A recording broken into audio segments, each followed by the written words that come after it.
इकराम बिरादरान मिल्लत इस्लामिया अस्सलामु अलैकुम व रहमतुल्लाहि व बरकातुहू। अल्हम्दुलिल्लाहिल्लज़ी ज़य्यना नबिय्यिना बिहबीबिहिल मुस्तफ़ा व मन्ना अलल मुअमिनीना बिनबिय्यिहिल मुज्तबा वस्सलातु वस्सलामु अला सय्यिदिना मुहम्मदिन खैरिल वरा व अला आलिहि व अस्हाबिहिन नुजबा इला यौमिल जज़ा।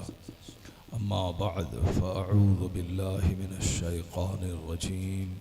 बिस्मिल्लाहिर रहमानिर रहीम। अल-यौमा अकमलतु लकुम दीनकुम व अतममतु अलैकुम निअमती व रज़ीतु लकुमुल इस्लाम दीना। सदक़ल्लाहुल अज़ीम व सदक़ रसूलुहुन नबियुल करीम। सामीन व हाज़रीन, एक बार अदब और एहतराम के साथ आक़ाए दो जहां फ़ख्र रसूलां सैयदे इंसोजां सय्याह ला मकां जनाब मुहम्मदुर रसूलुल्लाह सल्लल्लाहु अलैहि वसल्लम की बारगाह बेकस पनाह में नजराने दरूद पेश करने की सआदत हासिल करें। पढ़ें बावाज़ बुलंद अल्लाहुम्मा सल्लि अला सय्यदना व मौलाना मुहम्मदिन मअदनिल जूद वल करम व आलिहि व बारिक व सल्लिम सलातन व सलामन अलैका या रसूलल्लाह। अल्लाह तबारक व तआला पैगाम हक़ कॉन्फ्रेंस का ये 47वां प्रोग्राम कबूल फरमाए। आप लोगों का यहाँ आना, यहाँ बैठना, उलमाए कराम की गुफ्तगू सुनना, उनकी ज़ियारत करना, इस पाकीज़ा बज़्म की बरकतों से फैज़याब होना अल्लाह कबूल फरमाए। बस थोड़ी सी शांति हो जाए, सारे लोग बैठ जाएं। दस्तारबंदी अगरचे अखीर में होनी चाहिए, लेकिन चूँकि सैयद साहब को जाना था इसलिए सैयद साहब के हाथों से बरकत हासिल करने के लिए दस्तारबंदी हो गई। चूँकि शुरू में दस्तार हो जाने के बाद थोड़ी अफरा तफरी का माहौल बन जाता है, लोग हार और फूल पेश करने के चक्कर में मजलिस का तक़द्दुस थोड़ा सा दरहम बरहम करने लगते हैं। बस सारे लोग खामोश रहें। आपने सैयद साहब की बड़ी अच्छी गुफ्तगू समाअत की, उससे पेश रो खुतबा की भी बड़ी अच्छी गुफ्तगू आपने समाअत की। मेरे बाद इस मेरे मजलिस और इस पाकीज़ा मजलिस का दूल्हा बनकर हुज़ूर क़ायद अहले सुन्नत तशरीफ़ लाएंगे। बहुत सारे घंटों की तकरीरें वो असर नहीं करती हैं जो क़ायद अहले सुन्नत का एक लम्हे का दीदार काम कर जाता है। उनकी सोहबतों में थोड़ी देर आप बैठेंगे, उनके चेहरे को देखेंगे और उनके हाथों पे तौबा करके अपनी आखिरत संवारने की आप कोशिश करेंगे। यानी हर एतबार से ये मजलिस कामयाब तरीन मजलिस कही जा सकती है। चूँकि नीयत में अगर सच्चाई हो और इखलास हो तो अल्लाह तबारक व तआला उस काम में बरकत अता करता है।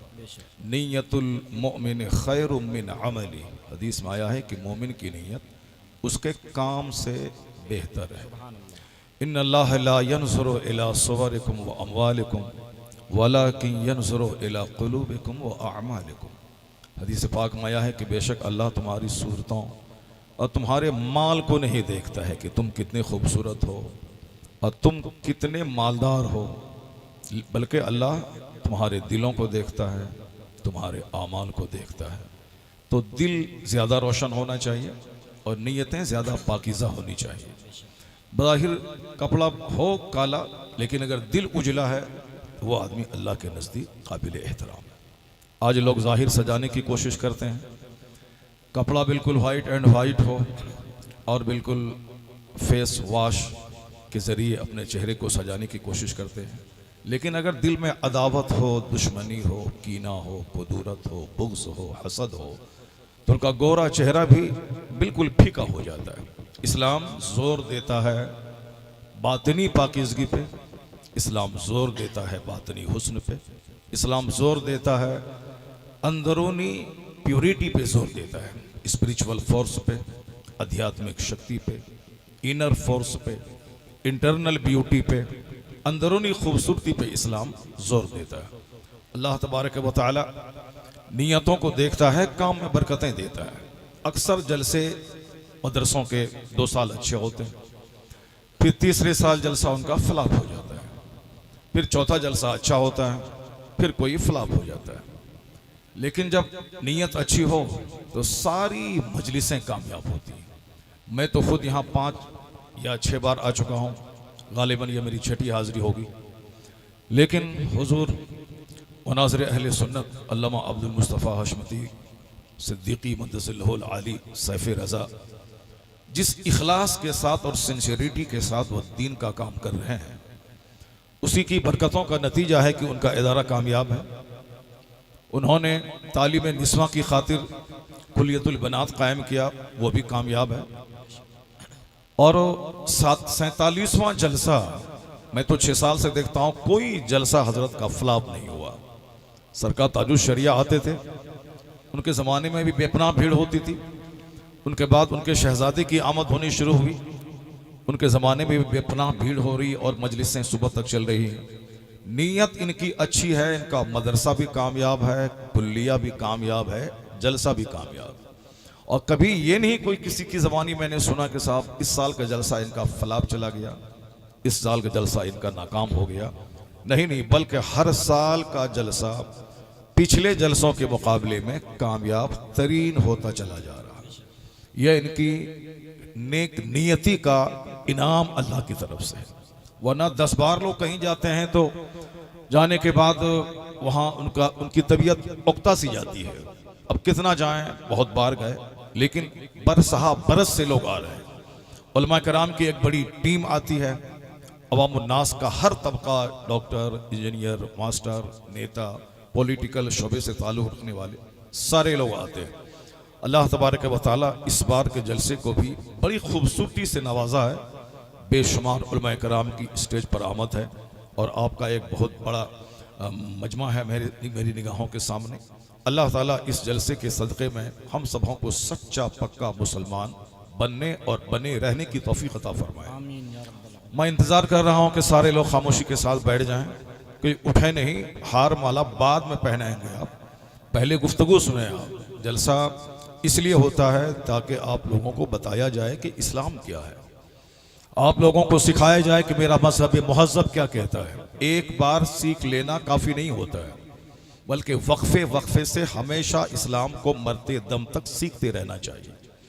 मज़हब इस्लाम ने खूबसूरत इंतज़ाम किया है कि हर जुमा के दिन दीन की बातें आप तक पहुँचाएँ, चूँकि अल्लाह ने हमको पैदा किया है।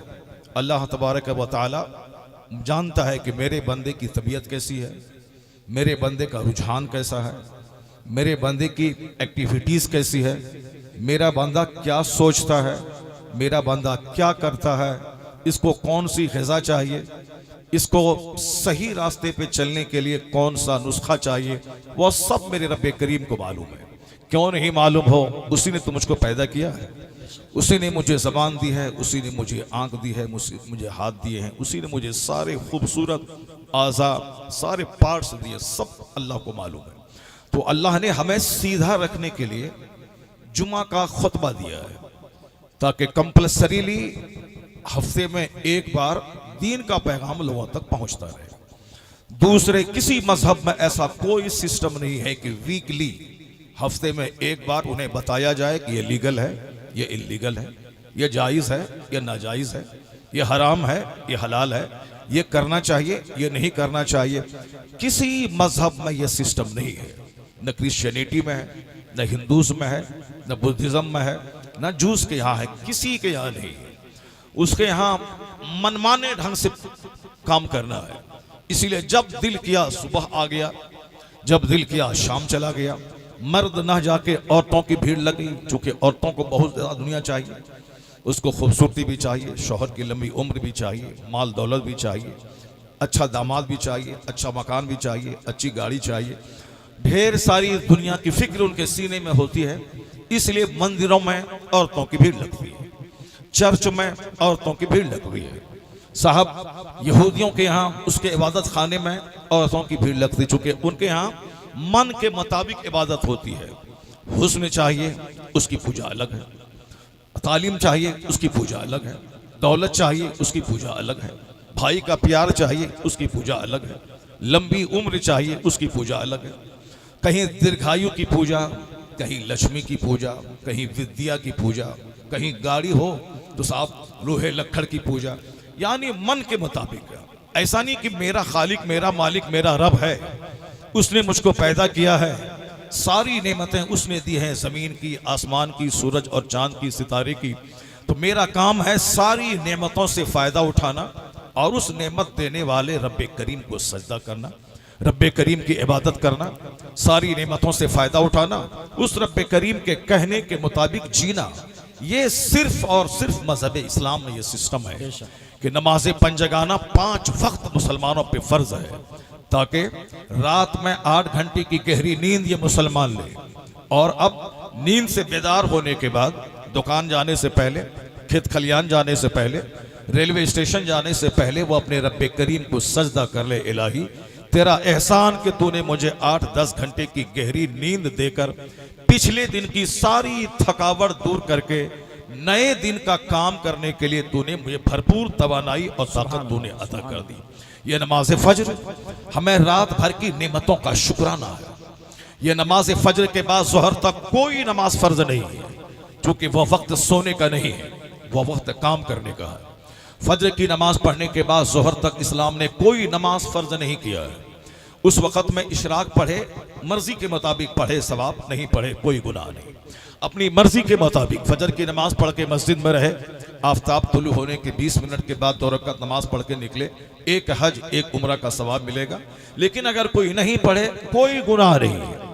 फजर की नमाज पढ़ना फ़र्ज है, ज़ोहर की नमाज पढ़ना फ़र्ज है, इस बीच में कोई नमाज फ़र्ज नहीं है। क्यों? यह है काम का वक्त, खेत जाने का, खलियान जाने का, खेती बाड़ी करने का, काश्तकारी करने का, फर्म में जाने का, ऑफिस जाने का, कॉलेज जाने का। खूब जी भर के काम करें, खूब कमाएं, खुद खाएं, दूसरों को खिलाएं। ऐसा नहीं कि दूसरों के सामने हाथ फैला के भीख मांगे, इस्लाम ये नहीं चाहता। ये और बात है कि कानून ज़कात है इस्लाम में, चूँकि माजूरों, अपाहिज, मजबूरों, मिस्कीनों, फ़कीरों के लिए, आम आदमी के लिए वह कानून नहीं है। वो बैठा बैठा रहे, डींगे मारता रहे, दुकान पे चाय की चुस्कियां लेता रहे और फिर दूसरे लोगों के सामने हाथ फैला के बीमारी के इलाज कराने के लिए चंदा मांगे, बिटिया की शादी के लिए चंदा मांगे। इस्लाम नहीं चाहता है कि दूसरों के सामने हाथ फैला के तुम जलील हो जाओ, दूसरों के सामने हाथ फैला के तुम रुस्वा हो जाओ, दूसरों के सामने हाथ फैला के तेरा चेहरा काला हो जाए। नहीं, इस्लाम चाहता है कि तू दानी बन जा, तू सखी बन जा, तू देने वाला बन जा। और देने वाला हाथ ऊपर होता है, लेने वाला हाथ नीचे होता है। तो अल यदुल उलिया, देने वाला हाथ जो गिवर हैंड होता है वो ऊपर होता है। The giver hand is better than the taker hand. देने वाला हाथ लेने वाले हाथ से बेहतर होता है। इसलिए फजर से लेके ज़ोहर तक कोई नमाज फर्ज नहीं है, ताकि जी भर के कमाओ, खुद खाओ, दूसरों को खिलाओ, माँ बाप की खिदमत करो, अपने समाज के गरीबों और माजूरों की खिदमत करो। इसी ताल्लुक से एक बात मैं कहना चाहता हूँ, क्योंकि हमारे यहाँ भिखारियों की तादाद बहुत ज़्यादा बढ़ती जा रही है। रमज़ान के दिनों में जामा मस्जिद दिल्ली की सारी सीढ़ियाँ भिखारियों से भरी रहती हैं। रमज़ान के दिनों में छोटे से लेके बड़े शहर, सारे शहर की सारी सड़कें भिखारियों से भरी रहती हैं। यहूदी जलील कौम, मुट्ठी भर कौम है, उनके यहाँ भिखारी बहुत कम है, चूंकि वो लोग पढ़ते हैं, लिखते हैं, मेहनत करते हैं और खुद कमाते हैं और दुनिया वालों को देते हैं। क्रिश्चियन, उसके यहाँ भिखारी बहुत कम मिलेंगे, क्योंकि उनका बच्चा पढ़ता है, उनकी औरतें 10-10 घंटे स्टडी करती हैं, उनका मर्द हवाई जहाज बना के देता है, उनकी औरतें कोई दूसरी चीज़ बना के दुनिया वालों को देती हैं। जो स्टडी जो कौम करेगी, जो पढ़ेगी, लिखेगी, मेहनत करेगी, 10-10 घंटे, 12 घंटे, 15 घंटे, 18 घंटे जो कौम मेहनत करेगी वो दुनिया वालों को देगी, वो मांगेगी नहीं। जिस माइक्रोफोन में मैं बात कर रहा हूँ, यह कोई मुसलमान नहीं बनाया है, इसको न कोई हिंदुस्तान का हिंदू बनाया है। ये माइक्रोफोन बनाने वाला डेविड हक्स 7 समंदर पार का एक क्रिश्चियन है, जिसने दिमाग जला के, मेहनत करके, मुशक्कत करके, रात भर जाग कर खूब अपने आप को डिवोट करके उन्होंने एक अजूबा चीज दुनिया को दे दी। मैं माइक हटा दूं तो 5 आदमी सामने मेरी आवाज नहीं सुन पाएंगे, लेकिन माइक के साथ मैं 5 किलोमीटर दूर तक अपनी आवाज पहुंचा रहा हूं। एहसान किसका है?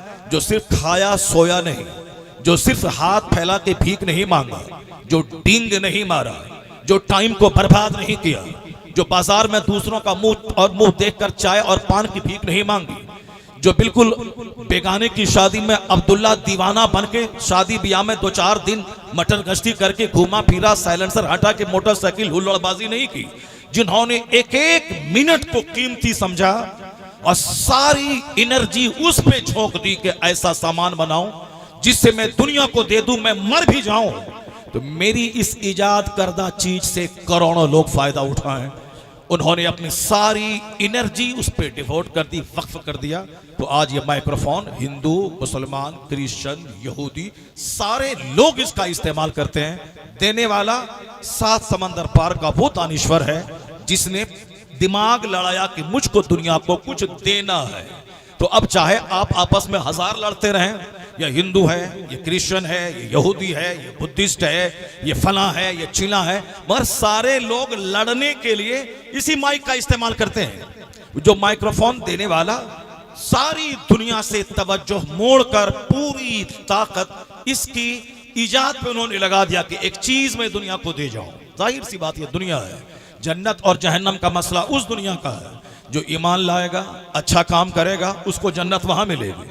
लेकिन जो इस दुनिया में मेहनत करेगा, स्ट्रगल करेगा, जद्दोजहद करेगा, चाहे काफिर क्यों ना हो, वो इस दुनिया में कामयाब होगा। काफिर जन्नत नहीं जाएगा, वो वहां जहन्नम की आग में जलेगा। लेकिन अगर यहां वो मेहनत करेगा तो अरबपति बनेगा, खरबपति बनेगा, लैंडलॉर्ड बनेगा, जमींदार बनेगा, बिजनेसमैन बनेगा। अगर यही काम मुसलमान करे, मेहनत करे, मुशक्कत करे, 24 घंटे में एक एक मिनट का सही इस्तेमाल करे, तो मैं यकीन से कहता हूं कि काफिरों के पास मेहनतें हैं मगर खुदा की रहमत नहीं है। उनके पास स्ट्रगल है मगर मुस्तफ़ा की रहमत उसके साथ नहीं है। अगर कौम मुस्लिम दुनिया की तरक्की के तकाज़ों को फुलफिल करे, मेहनत मुशक्कत करे, पढ़े लिखे, तो फिर ये दूसरी कौम के मुकाबले में ज्यादा कामयाब होगी। क्यों? इसके पास मेहनत भी रहेगी, खुदा की रहमत भी रहेगी, मुस्तफा की अता भी होगी, बुजुर्गान दीन की अनायात भी होंगी। तो दुनिया की सारी कौमें बाद में तरक्की की राह पे कामयाब होंगी। सबसे पहले मुस्तफा का गुलाम कौम मुस्लिम। माशाअल्लाह, जिंदाबाद। क्योंकि हमारे पास तलावत है, हमारे पास मस्जिद है, हमारे पास सजदा है, हमारे पास मदरसा है, हमारे पास जलसा है, हमारे पास तस्बीह है, मगर हमारे पास उन काफिरों की तरह हिकमत नहीं है। उनकी तरह हमारे पास मेहनत नहीं है, उनकी तरह दिमाग चलाने की तदबीर मेरे पास नहीं है। हमें सिर्फ शादी ब्याह में फजूल खर्ची करनी है, बेटे के बर्थडे पार्टी में खूब जबरदस्त शानदार साहब खर्च करना है, अच्छे कपड़े का मुकाबला, खाने का मुकाबला, गाड़ी का मुकाबला, मकान का मुकाबला, यानी जो एक आर्जी फानी और जलील सी चीज है उसका मुकाबला हम कर रहे हैं। दूसरी कौमें बस दुनिया को कुछ देने का प्लान बना रही है, जबकि हमारे मजहब ने फज्र से लेके ज़ोहर तक कोई नमाज फर्ज नहीं की। क्योंकि एक काम का वक्त है, यह बैठ के रहने का टाइम नहीं है, यह दूसरों का चेहरा देखने का टाइम नहीं है, यह सिर्फ यहां वहां पागल होने का टाइम नहीं है। ए भाई, बदतमीज है, जब कह दिया कि भाई बाद में देगा, एक रस्म निभाने के लिए आ जाता है ताकि मुंह दिखलाए कि हम तुमको माला पहनाए थे। मोहब्बत और इखलास नाम की कोई चीज नहीं, बस सिर्फ एक ड्रामा कर रहा है। बात आके माला पहना दिया ताकि हम तुम्हारे घर पे जाके बोलें कि तुम हमको काट दिया था, हमने माला पहना दिया। बस इसके अलावा ना कोई मोहब्बत है, ना इसके साथ हमदर्दी है, ना कोई दीनदारी है। बस सिर्फ इतना ही है कि साहब माला मैंने पहना दिया। जब कह दिया कि माला बाद में पहनाना, यहाँ के जाने के बाद घर में तुम पहना सकते हो, जब ये वहां से रवाना होंगे वहां पहना सकते हो। दो इसको 1 लाख रुपए दो, 51,000 रुपए दो, 2500 रुपए दो, 11,000 रुपए दो, तो सिर्फ एक माला पहना दिया, बस हो गया। मोहब्बत वो है कि इनके बारे में दुआएं करो, इनकी खैरखाही रखो, अल्लाह ताला इनको और बुलंदी अता फरमाए। आज हाफिज बना है, कल आलिम बने, मुफ्ती बने। खाली खोली हाफिज बनने का कोई मतलब नहीं है, बल्कि आलिम बने, कुरान पढ़े, कुरान में जो कुछ है उस पर गौर करे, कुरान पर अमल करे, उसके हलाल को हलाल जाने, उसके हराम को हराम जाने, उसके बाद फिर कुरान पाक की तालीम लेकर समाज में फैल जाए, दूसरों के सामने के इस पे चलो कामयाब हो जाओगे। ये है कुरान पाक पढ़ने का मकसद। मन क़रा अल कुरान व अमिल बिमाफी, जिसने कुरान पढ़ा और जो कुछ इसमें है उस पर अमल किया। सिर्फ बज़ाहिर रटने के बाद उतनी कोई बड़ी फजीलत नहीं है। हाँ, रट लिया, हाफिज है, ठीक है, लेकिन बड़ी फजीलत उसको मिलेगी जो कुरान पढ़ेगा, कुरान समझेगा, कुरान पर अमल करेगा, कुरान पाक का निज़ाम लेके दुनिया में जाएगा, दूसरों को कुरान पाक की तालीम की दावत देगा। इसकी ये फजीलत है। वरना एक आदमी है जो देख के कुरान पढ़ रहा है और एक आदमी बगैर देखे कुरान पढ़ रहा है, फिर यही फ़र्क है, ये देख के पढ़ रहा है, वो बगैर देखे पढ़ रहा है। बाकी जो फजीलतें हैं वो कुरान फहमी की, कुरान दानी की, कुरान समझने की, कुरान पाक में गौर करने की। The Quran has been revealed to read it, to understand it, to consider in it, to act upon it and to establish the rules of the Quran by it. एक स्कॉलर ने कहा था कुरान इसलिए नाजिल हुआ है कि इसको पढ़ा जाए, इसमें गौर किया जाए, कुरान पाक की तालीम के मुताबिक अपनी जिंदगी गुजारी जाए, फिर कुरान पाक की तालीम को लेके कुरानी निज़ाम दुनिया में कायम किया जाए। इतने बड़े प्लान के तहत कुरान नाजिल हुआ है। और इसी स्कॉलर की बात की तस्दीक किया वह स्कॉलर हदीस की रोशनी ही में ये बातें कही हैं। हुजूर फरमाते हैं इन्नल्लाह यरफ़अु बिहाज़ल किताब अक़वामा व यदअु बिही आखरीन, बेशक अल्लाह इस किताब के जरिए बाज लोगों को बुलंद कर देता है और बाज लोगों को पस्त कर देता है। यानी जो कुरान पढ़ेगा, कुरान समझेगा, उस पर अमल करेगा, अल्लाह उसको बुलंद कर देगा। इतना बुलंद करेगा कि अरब के खाना बदोश, अरब के ऊंट चराने वाले जो कुरान पढ़ा, कुरान समझा, कुरान पे अमल किया, तो अल्लाह ने उन्हें ईरान का बादशाह बना दिया, अल्लाह ने उसे रूम का हाकिम बना दिया। अल्लाह ने इस हिंदुस्तान पे मोहम्मद इब्ने कासिम के आने की वजह से 1000 साल तक कलमा पढ़ने वालों का शासन इस जमीन पे अल्लाह ने अता फरमाया।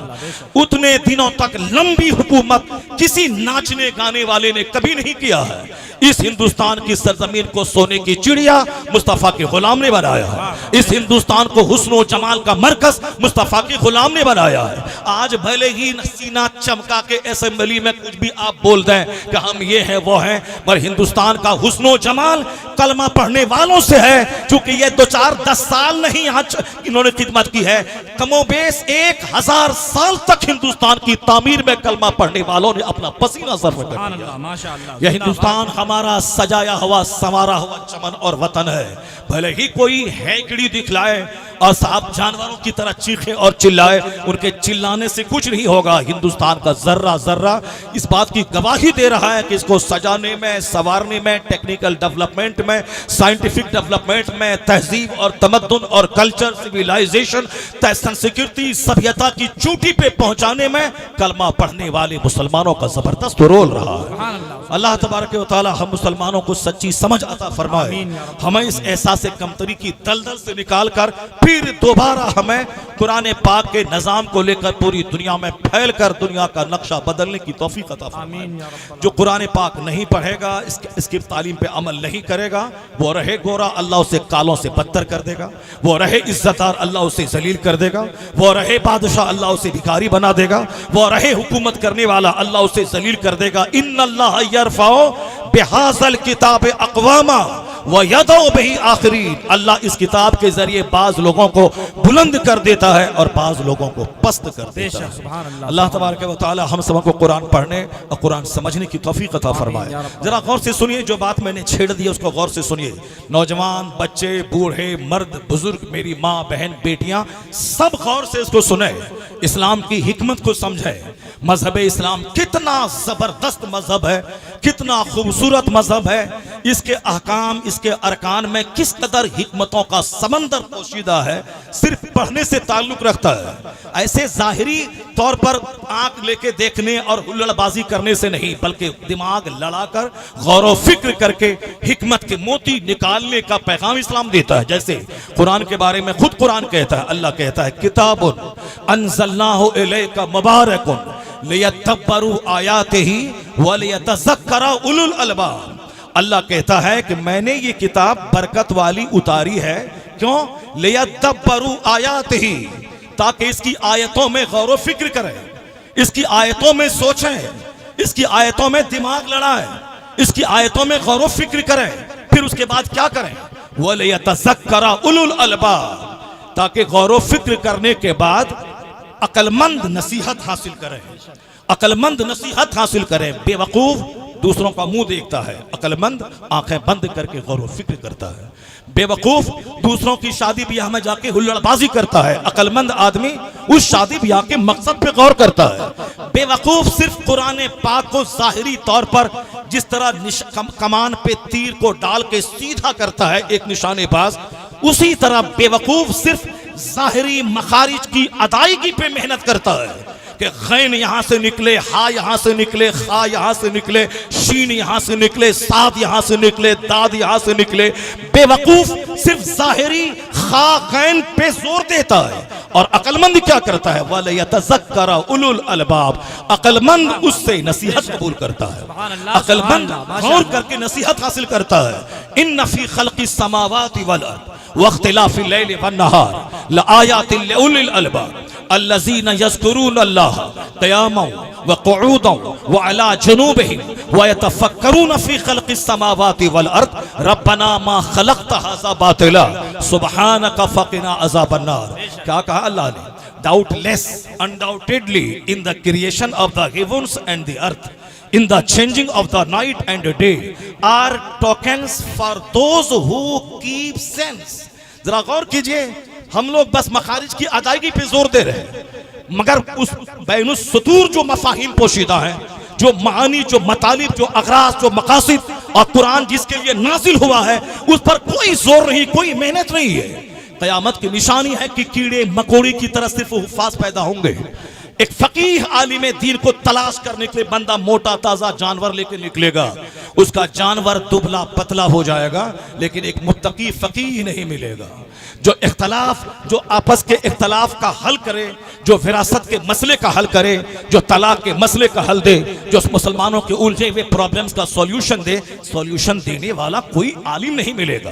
अब जाहिर सी बात है, सारी एनर्जी सिर्फ नातखानी पे होगी, सारी एनर्जी सिर्फ क़िरात पे होगी, सारी एनर्जी सिर्फ कुरान रटने पे होगी, तो मसाइल कौन जानेगा? मसाइल कौन सीखेगा? कुरान पाक की आयतों में गौर कौन करेगा?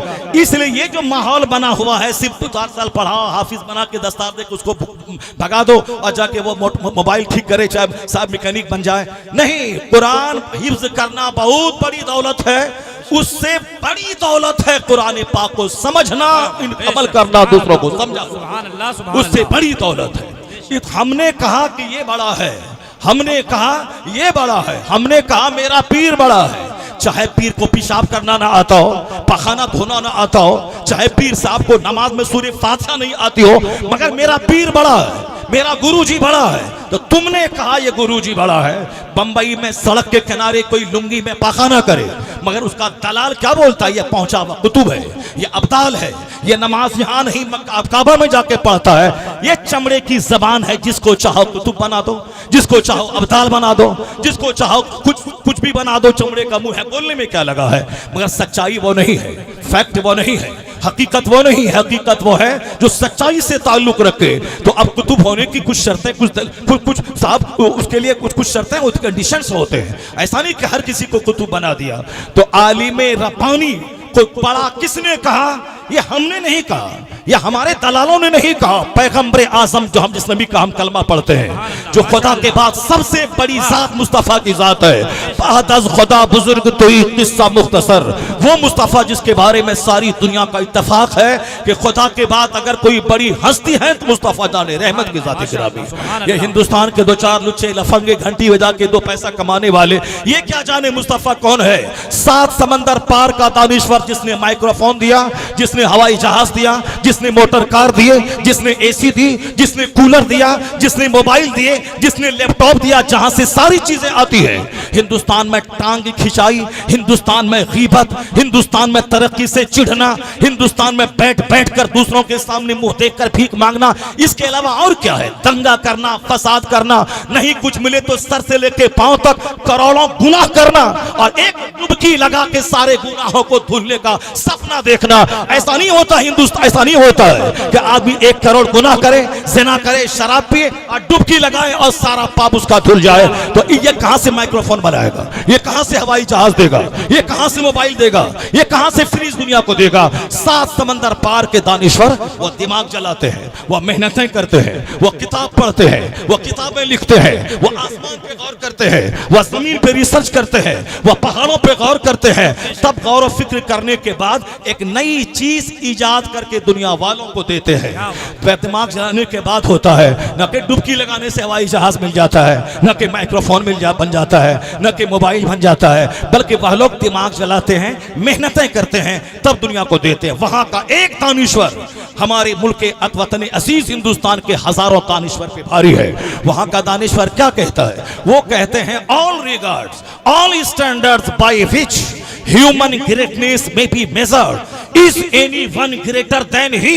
यूरोप का दानिश्वर कहता है इंसान की बुलंदी को नापने का जितना पैमाना हो, इंसान की अजमत को जांचने की जितनी कसौटी हो, इंसान की फजीलत को परखने का जितना मेजरमेंट हो, वह सारा मेजरमेंट लाओ और उस पे जांचो और देखो कौन है जो मुस्तफा के मुकाबले में खड़ा हो सके।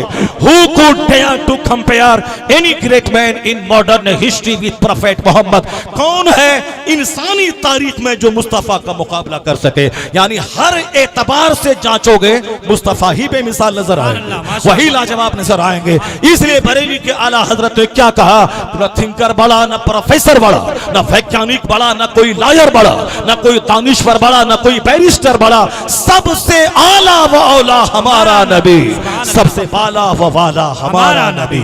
सारे ऊंचों में ऊंचा समझिए जिसे, है उस ऊंचे से ऊंचा हमारा नबी। तो ऊंचे नबी, हमारे नबी, हमारे बेमिसाल नबी, हमारे लाजवाब नबी, हमारे बेमिसल और अदीमुन नजीर नबी, वो जो कहते हैं उनकी बात कभी गलत नहीं हो सकती, उनकी बात एक्सेप्टेबल है, उनकी बात रिलिएबल है, उनकी बात ऑथेंटिक है, उनकी बात करोड़ों बातों पे भारी है।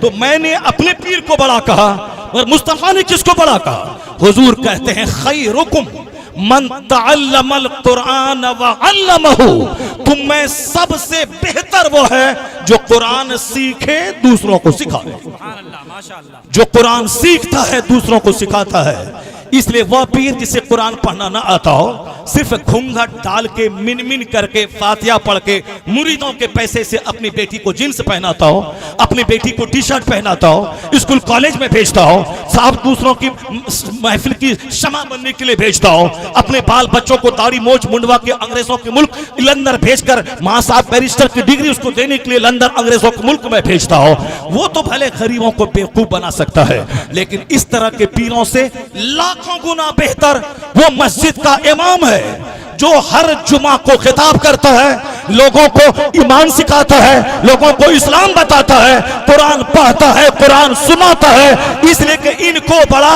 मुस्तफा ने कहा है, उनको बड़ा कोई मुरीद कहा होगा, मगर जो कुरान सीखे सिखाए उसको बड़ा मुस्तफा जाने रहमत देगा। सुभान अल्लाह, माशाअल्लाह, जिंदाबाद। खैरुकुम मन तअल्लमल कुरान व अल्लम, सबसे अच्छा तुम में वो है जो कुरान सीखता हो और दूसरों को सिखाता हो। The best among you is one who learns Quran, जो कुरान सीखता है and teach it to others, और या दूसरों को सिखाता है। जो खुद कुरान नहीं सीखा हो, कुरान में क्या लीगल है क्या इलीगल बताया गया है, वो क्या दूसरों को बताएगा। इसलिए पीर होने के लिए आलिम होने की शर्त, लाजमी शर्त है कि आलिम नहीं होगा वह पीर नहीं होगा।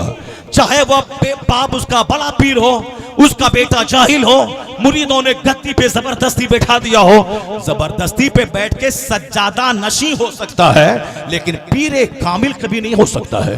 पीरे कामिल वो होगा जो कुरान सीखता हो, सिखाता हो, जो हदीस पढ़ता हो, पढ़ाता हो, जो जन्नत का रास्ता देखता हो और लोगों को दिखाता हो। इसलिए बंद कमरे में बैठकर 1 लाख तस्बीह पढ़ने वाला वह खुद को जन्नत ले जाने का सामान कर रहा है। बंद कमरे में बैठकर रोजाना 1 लाख दुरूद पढ़ने वाला ये अपने भले का काम कर रहा है, वह जन्नत जाएगा, मुस्तफा की शफाअत मिलेगी, वह जन्नत जाएगा। रोजाना 300 रकअत नमाज से नफल पढ़ने वाला बंद कमरे में वो अपने भले का काम कर रहा है, वह जन्नत जाएंगे, उनका मकाम बुलंद होगा, उनकी निगाहों से गैब के पर्दे हटेंगे, उनका सीना कुशादा होगा, वह रोशन ज़मीर बनेंगे, उनको जन्नत मिलेगी, उनको उनके नामे अमाल में करोड़ों नेकियां लिखी जाएंगी।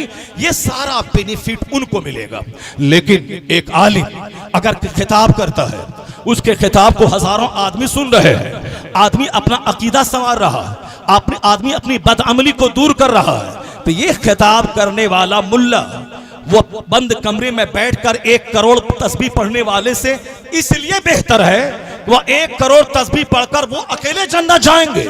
लेकिन ये मौलाना कुरान सिखाकर अकेले जन्नत जाना नहीं चाहता, अपने साथ लाखों को जन्नत लेके जाना चाहता है।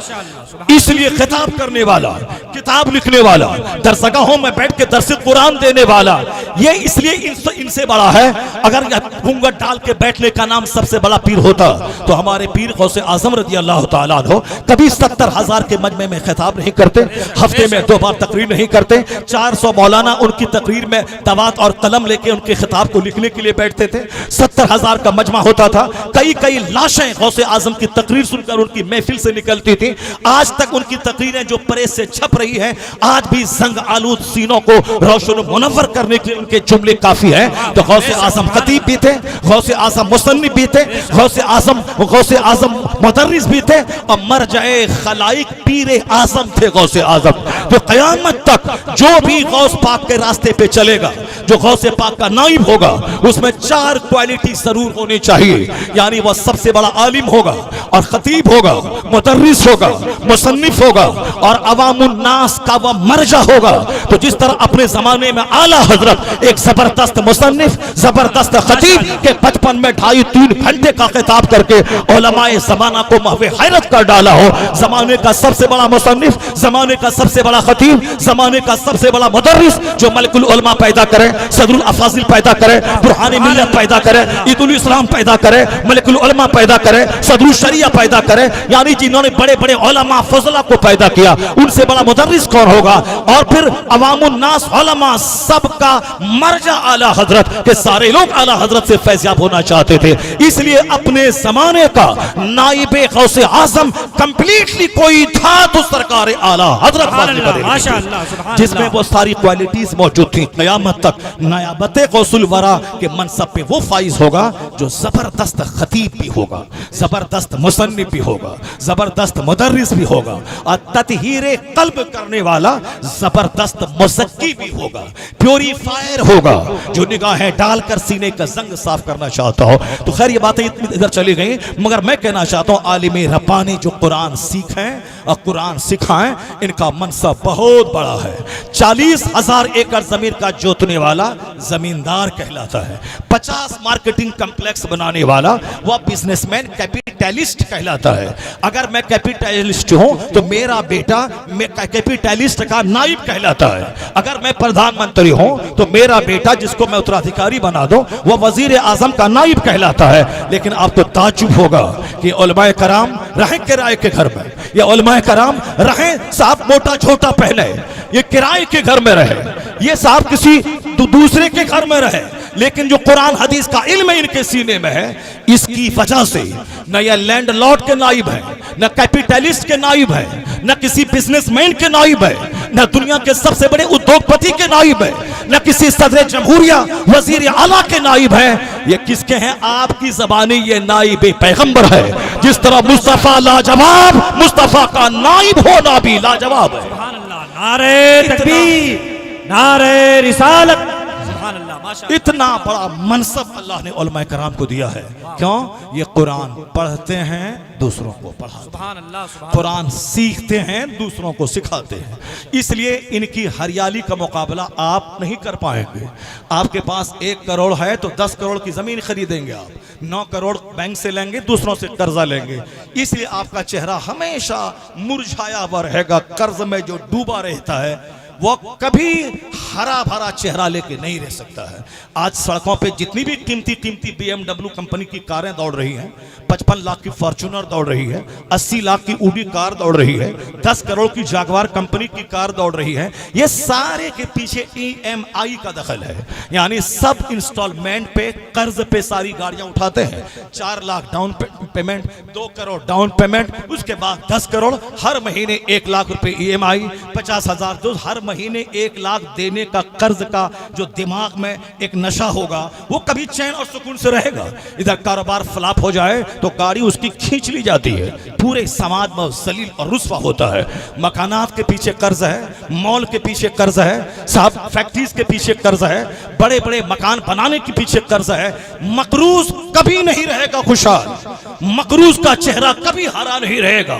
वो हमेशा तनाव में रहता है, वो हमेशा टेंशन में रहता है। और जिसकी लाइफ स्टाइल हाई हो, यानी जो कर्ज में डूबा, दस्तरखान रहे सजा हुआ, कपड़ा रहे सजा हुआ, गाड़ी रहे सजी हुई, मकान रहे सजा हुआ, 99% लोग कर्ज के बोझ में डूबे हैं। तब दस्तरखान सजा है, तब गाड़ियां चमक रही हैं, तब मकानात में फॉल्स सीलिंग चमक रहे हैं। इसीलिए कोई जहर खा के मर रहा है, कोई पानी में डूब के मर रहा है, कोई साहब विदेश भाग करके घर आना जाना छोड़ देता है, कोई नदी में छलांग लगा लेता है। अभी जो देखा अपने बेंगलोर का इंजीनियर, वो साहब एक छोटे से प्रॉब्लम की वजह से फांसी के फंदे पे लटक के जान दे दिया। आईएएस ऑफिसर दिल्ली का, डीएम रैंक ऑफिसर, वो फांसी के फंदे पे लटक के जान दे दिया। फिल्म में नाचने वाला, कूदने वाला सुशांत सिंह राजपूत, एक्टर, एक्टिंग करने वाला, कई करोड़ रुपए एक फिल्म में सिग्नेचर करके कमाने वाला, वो बंदा फांसी के फंदे पे लटक के जान दे दिया। पता ये चला कि दुनिया में वहां खुदकुशी है सिर्फ जाहिरी चमक दमक पे ना देखे कि मकान बड़ा शानदार है, कभी कान लगा के सुने कि अंदर से सिसकियों की आवाज आती है, अंदर से रोने की आवाज आती है। ये 10,000 कमाने वाला मुश्क लगाते हैं, कस्तूरी लगाते हैं, अंबर लगाते हैं, शमामा लगाते हैं, 10 जुब्बे पहनते हैं, चेहरा हरा भरा रहता है, कभी इनका गोरा चेहरा काला नहीं हुआ। ये काला कलोटा आलिम भी गोरों का सरदार नजर आता है इनके घर में, क्योंकि इनके पास ख्वाहिश नहीं है कि मैं मार्केटिंग कॉम्प्लेक्स बनाऊं, मैं फॉर्च्यूनर खरीदूं, मैं फला प्लॉट खरीद लूं। इसके पास जो आमदनी उसी में मुतमईन है।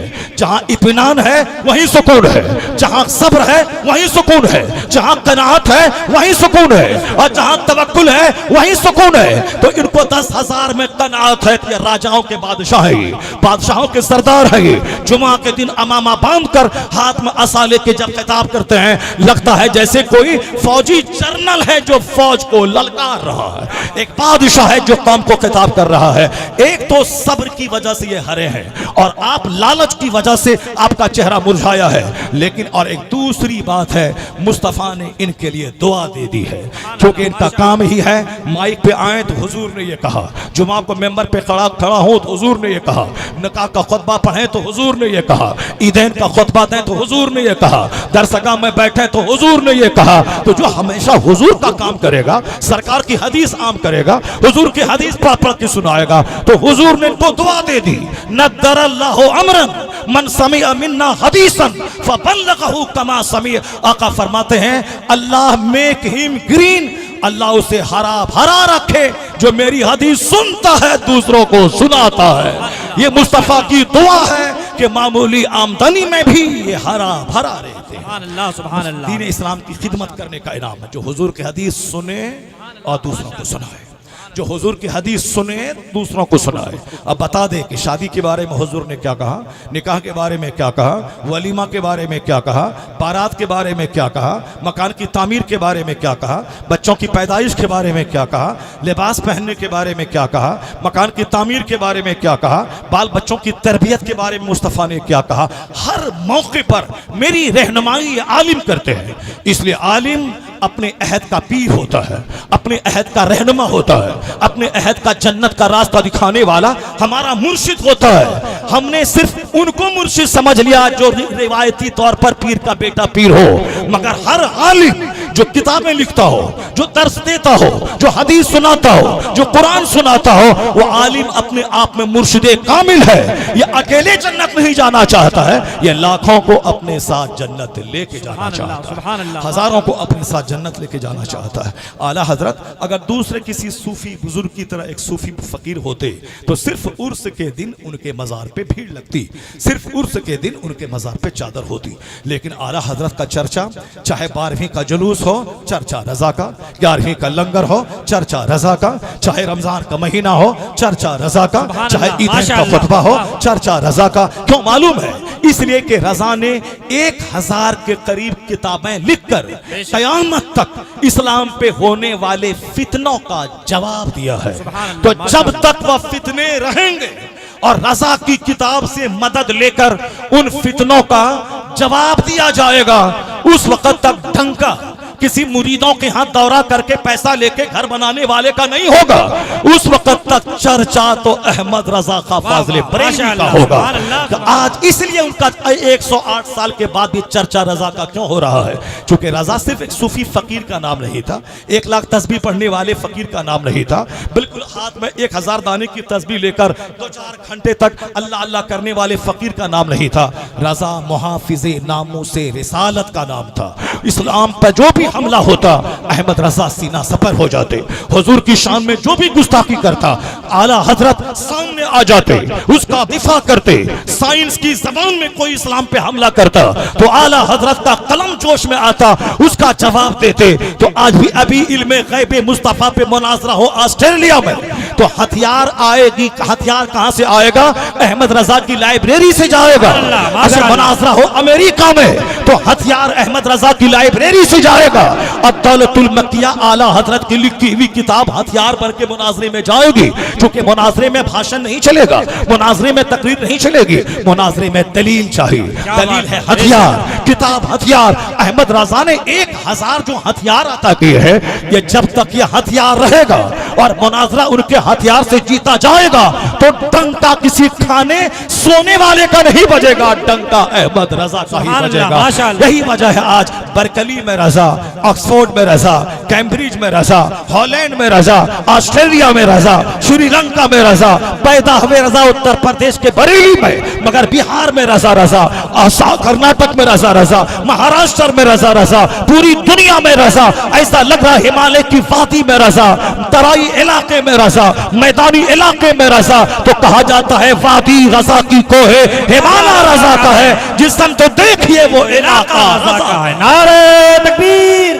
नारे रिसालत, मसलके आला हजरत, पैगाम हक कॉन्फ्रेंस, अल्लामा डॉक्टर शहरयार साहब कबिला, नारे रिसालत। आला हजरत ने हमें एक हथियार दिया है। आला हजरत ने हमें 1000 किताबों का जबरदस्त हथियार दिया है। हर लाइब्रेरी में फतवा रज़विया मौजूद है।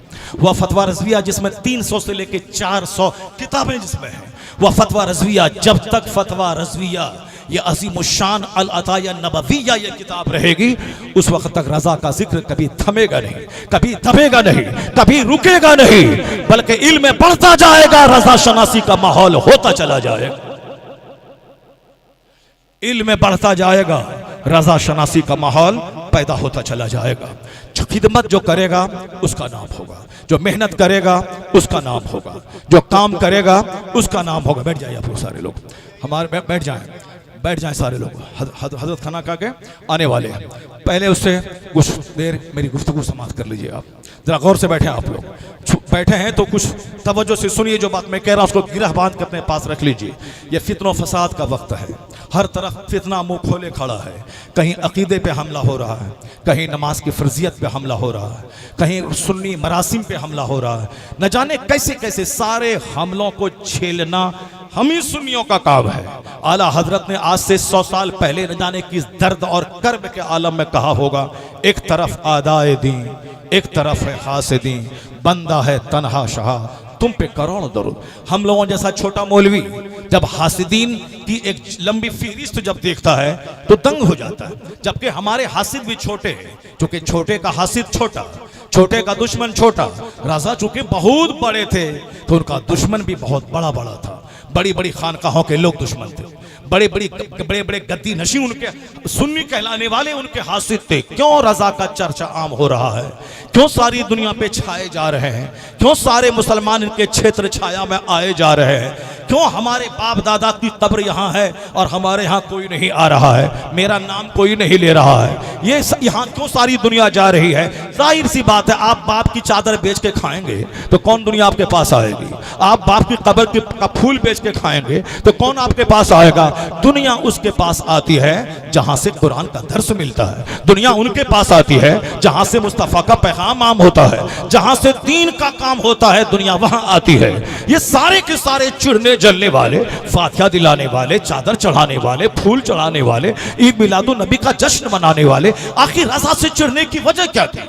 रजा ने अपने बाप रजा अली खां पर कोई किताब नहीं लिखी, अपने दादा रजा अली खां की सवाने पर कोई किताब नहीं लिखी।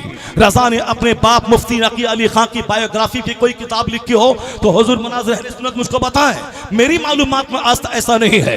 अपने बाप का नाम आदाब व अलकाब से दूसरी किताबों में आपने लिखा है, मगर एक पूरी किताब मुफ्ती नकी अली खां की बायोग्राफी सवाल उमरी पर रजा ने नहीं लिखी है। मेरी मालूमात के मुताबिक रजा का दादा आला हजरत का दादा रजा अली खां जबरदस्त अपने जमाने के कुतुब थे, वली थे, बाकरामत बुजुर्ग थे।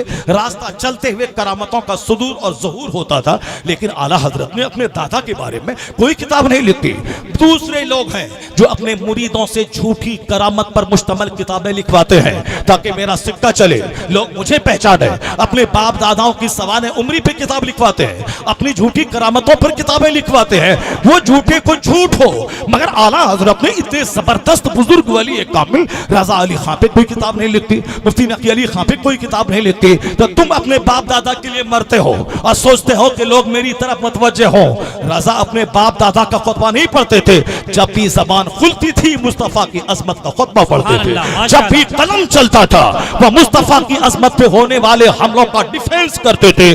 जो अपना सब कुछ त्याग दिया हो नबी के कदमों पे, नबी ने ऐसा नवाजा कि आज सारे धाराशाही रह गए, दुश्मन हासिदीन धाराशाही, दुश्मन धाराशाही। अलीगढ़ के पढ़े लिखे कुल्ली वो दुश्मनी करते थे, वो धाराशाही हो गए। नदवा के लोग धाराशाही, सहारनपुर के लोग धाराशाही, साहब देवबंद के लोग धाराशाही। इतने दुश्मनों के बीच में जो आज रजा की अजमत का खुतबा पढ़ा जा रहा है, सारे लोग आज उनसे चिढ़ने वाले बुझ गए, उनका चराग गुल हो गया। सब उनसे चलने वालों के गुल हो गए चराग। अहमद रजा की शम्मा फरोजा है आज भी। नारे तकबीर, नारे रिसालत।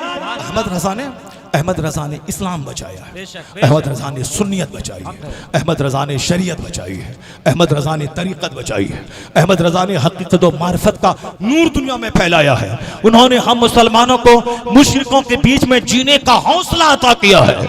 ये सारे सुले कुल्ली कहते थे कि नहीं, इनको खुश करने के लिए, जैसे आज कुछ लोग खुश करने के लिए कहते हैं कि उनकी तरह लिबास पहना जाए, उनकी तरह कल्चर अपनाया जाए, अलग से कोई शनाख्त ना अपनाया जाए।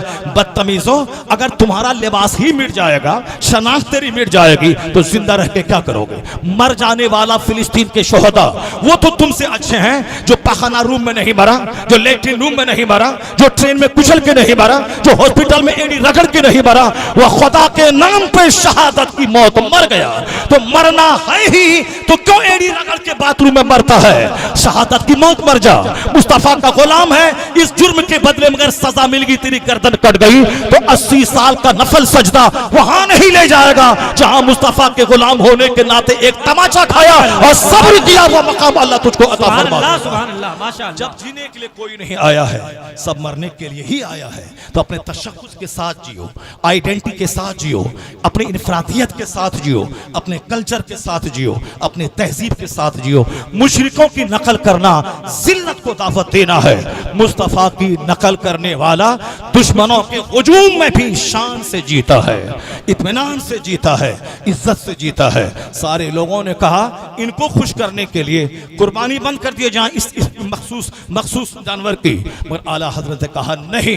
जिस जमाने में मबाह के दुश्मन हो जाए, अच्छे मुस्तहसन के दुश्मन हो जाए, उस जमाने में वो मबाह मुस्तहसन काम करना जरूरी और फाजिब के दर्जे पे हो जाता है।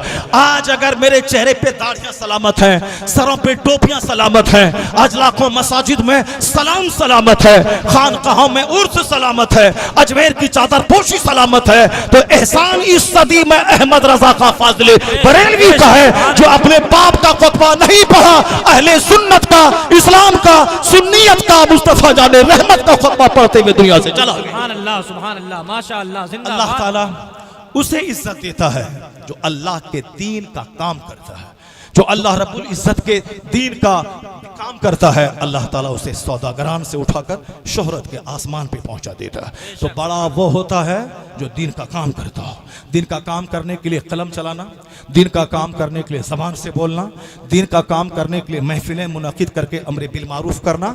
तो इसलिए मैं अक्सर कहता हूँ, चूँकि आजकल पीर का बेटा पीर बन गया, अपने बाप की चादर बेच के खा रहा, उर्स के नाम पे चंदा करके खा रहा, मगर आला हजरत का बेटा चादर बेच के नहीं खाता है, फूल बेच के नहीं खाता है। आला हजरत का बेटा अपने बाप की कब्र का फूल बेच के नहीं खाता है। आला हजरत का बेटा अमरे बिल मारूफ करता है, मंजरे इस्लाम कायम कर, जामियतुर रज़ा कायम करता है। आला हजरत का बेटा अमरे बिल मारूफ करता, दौरा करता है, लोगों को राह हक दिखाता है। इसलिए फूल बेच के खाने वाला वो आला हजरत के शहजादों से मुकाबला ना करे। फूल बेच के खाने वाला वो बाप की कब्र का फूल बेचे। अहमद रजा का बेटा, पोता, भतीजा, नवासा वह दीन फैलाता है, तकरीर करता है, तदरीस देता है, मदरसा कायम करता है, दीन पे होने वाले हमलों का जवाब देता है, दीन बचाता है। सुभान अल्लाह, नारे तकबीर, सुभान अल्लाह। जो दीन बचाता है नाम उसका होता है, जो दीन बचाता है नाम उसका होता है। नहीं देखा आपने पहले उर्स में आला हजरत के मज़ार पे कितने लोगों ने हाजिरी दी? मुश्किल से 5000। बहुत सारे लोग 2-4 साल याद किए जाते हैं, उसके बाद वो हमेशा के लिए उनको भुला दिया जाता है। लेकिन दीन का काम करने वाला अहमद रज़ा, अल्लाह ने इतनी बुलंदी दी कि 108 साल उसके गुजर गए। पहले उर्स में 5000, दूसरे उर्स में 10,000, तीसरे उर्स में 30,000, चौथे में 40,000, पांचवें में 60, छठे में 70, 10वें में 1 लाख, दूसरे उर्स में 2 लाख। यानी 108 साल के बाद दूसरे लोगों को दुनिया भूल गई, मगर रजा के उर्स में हाजिरी देने वालों जायरीन की तादाद में लगातार इजाफा होता चला गया। अभी ये 25 से 30 लाख लोग जो मजमे बरेली आते हैं, जामियतुर रज़ा में लाखों लोग, इंटर कॉलेज में लाखों लोग, सड़कों पे लाखों लोग, हर मस्जिदों में लाखों लोग, हर होटल में लाखों लोग। ये जो लाखों का मजमा जमा होता है, किस लिए जमा होता है? सिर्फ आला हजरत तस्बीह पढ़ने वाले पीर होते तो ये हर साल लाखों लोग नहीं बढ़ते जाते। क्योंकि लोग पढ़ रहे हैं, इल्म रोशन हो रहा है, लोग जान रहे हैं, फतवा रज़िया को पहचानने वाले लोग बढ़ रहे हैं, उनकी किताबों को जानने वाले बढ़ रहे हैं। जैसे जैसे इल्म बढ़ रहा है, रजा शनासी का माहौल पैदा होता जा रहा है। लोग आके रजा की कब्र पे सलाम करना चाहते हैं। कैसे हैं आप? एक मुबल्लिग आजम अजमेर में है जो 90 लाख को इस्लाम दिया था, और दूसरा मुबल्लिग आजम बरेली में है जो करोड़ों को बेईमान होने से बचाया है। सुभान अल्लाह, सुभान अल्लाह, माशाअल्लाह, जिंदाबाद जिंदाबाद। उसी दिन की खिदमत ने आला हजरत को मुमताज कर दिया। आला हजरत के खानदान में आज भी पढ़ने, पढ़ाने, लिखने, लिखाने की रीत कायम है। और आला हजरत के उस खानदान में अल्लाह रब्बुल इज्जत ने विलायत भी भरपूर तादाद में, वलियों की तादाद भी भरपूर तादाद में अल्लाह ने रखी है। मुफ्ती आजम हिंद, नारे तकबीर, नारे रिसालत, नारे रिसालत, हुजूर शम्सुल फुक़हा, हुजूर शम्सुल फुक़हा, खलीफा हुजूर ताजुश शरिया हजरत अल्लामा मुफ्ती शमशाद अहमद साहब क़िबला। नारे तकबीर, नारे रिसालत, नारे रिसालत। आप हज़रात अदब और एहतराम के साथ बैठ जाएं। खलीफा हुजूर ताजुश शरिया हजरत अल्लामा शम्सुल फुक़हा साहब क़िबला की आमद आमद है। अदब के साथ आप हजरत मौलाना मुफ्ती शमशाद साहब इस्बाही क़िबला क़द्दसल्लाहु अलैहि की आमद हो गई। अब मेरे बाद उनका खिताब होगा, मगर मेरी तकरीर अभी शुरू नहीं हुई है, क्योंकि हमको कम से कम 2 घंटे का टाइम चाहिए, और अभी हमारे मनाज़िर अहले सुन्नत 2 घंटे का टाइम देंगे नहीं। क्योंकि हमारा जो टाइम है, हमारा जो मजमून है, वह मजमून अभी मजमून मैंने शुरू किया था। बैठ जाए सारे लोग, मजमून मैंने शुरू किया था। अब फिर दूसरी तरफ मेरा पैराग्राफ थोड़ा टर्न हो गया, और जो मेरा असल पैराग्राफ था वह पैराग्राफ वहीं छूटा हुआ है, और दूसरी तरफ हम टर्न हो गए। लेकिन जब टर्न हो गए तो मैं इस पैराग्राफ को मुकम्मल कर लेता हूं, अगर टाइम मिलता है। मुनाज़िर अहले सुन्नत कहते हैं फिर मैं अपने असल पैराग्राफ को टच करता हूं, मगर जो बात अभी छिड़ गई है जरा मैं इसकी तकमील कर लेता हूं। शरीयत पर जो अमल करेगा वही वली कामिल होगा, जो किताब में पढ़ेगा लिखेगा वही वली होगा। ऐसा नहीं कि बाप दादाओं के मज़ार की चादर बेचने वाला आदमी वो वली कामिल हो जाए। नहीं, वली बनने के लिए इल्म का होना शर्त है, वली बनने के लिए इल्म दीन शर्त है, वली बनने के लिए अमल होना शर्त है। आला हजरत के खानदान में अल्लाह ने, चूंकि उन्होंने दीन की खिदमत की, फतवा लिखा, मदरसा बनाया, हजारों लाखों शागिर्दों को पैदा किया, दीन पर होने वाले हमलों का जवाब दिया है, डिफेंस किया है, इसलिए अल्लाह ने उन मुहाफिजीन को ज़ाहिरी करामतों से भी महरूम नहीं रखा है। जैसे दूसरी खानकाहों में करामतों के गुण गाए जाते हैं, आला हजरत के यहाँ से एक फतवा हजारों करामत पे भारी है। एक गैर मुक़ल्लिद पाकिस्तान का बोला, इंडो पाक बर्रे सगीर हिंदुस्तान पाकिस्तान में अगर फ़िक़्ह हनफी जिंदा है तो फतवा रज़विया की वजह से जिंदा है। उन्होंने गैर मुक़ल्लिद अहले हदीस ने कहा कि फ़िक़्ह हनफी को जिंदगी देने में इस सदी में फतवा आला हजरत फतवा रज़विया का बहुत बड़ा रोल है।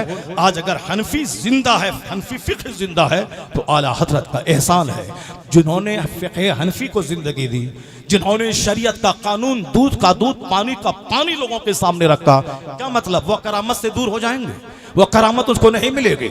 आला हजरत लिखा ना कि बद अकीदों का रद्द करना इखलास के साथ, ढोल बजा के नहीं, नाच गा के नहीं, शोहरत पाने के लिए नहीं, नारा लगवाने के लिए नहीं, तो पैसा कमाने के लिए नहीं, दर्द के साथ जो बद अकीदों का रद्द करेगा, ये रद्दे वहाबिया ही उसको वली बना देगा। क्योंकि ये भी बहुत बड़ा काम है। मैंने सुना है, ये वाकया सच है या गलत है, वल्लाह आलम बिसवाब। मैंने ये सुना है कि शेर बेशे अहले सुन्नत रज़ियल्लाहु ताला अन्हु के पास एक शख्स आया, कहा हुजूर मुझे कोई वजीफा बताइए।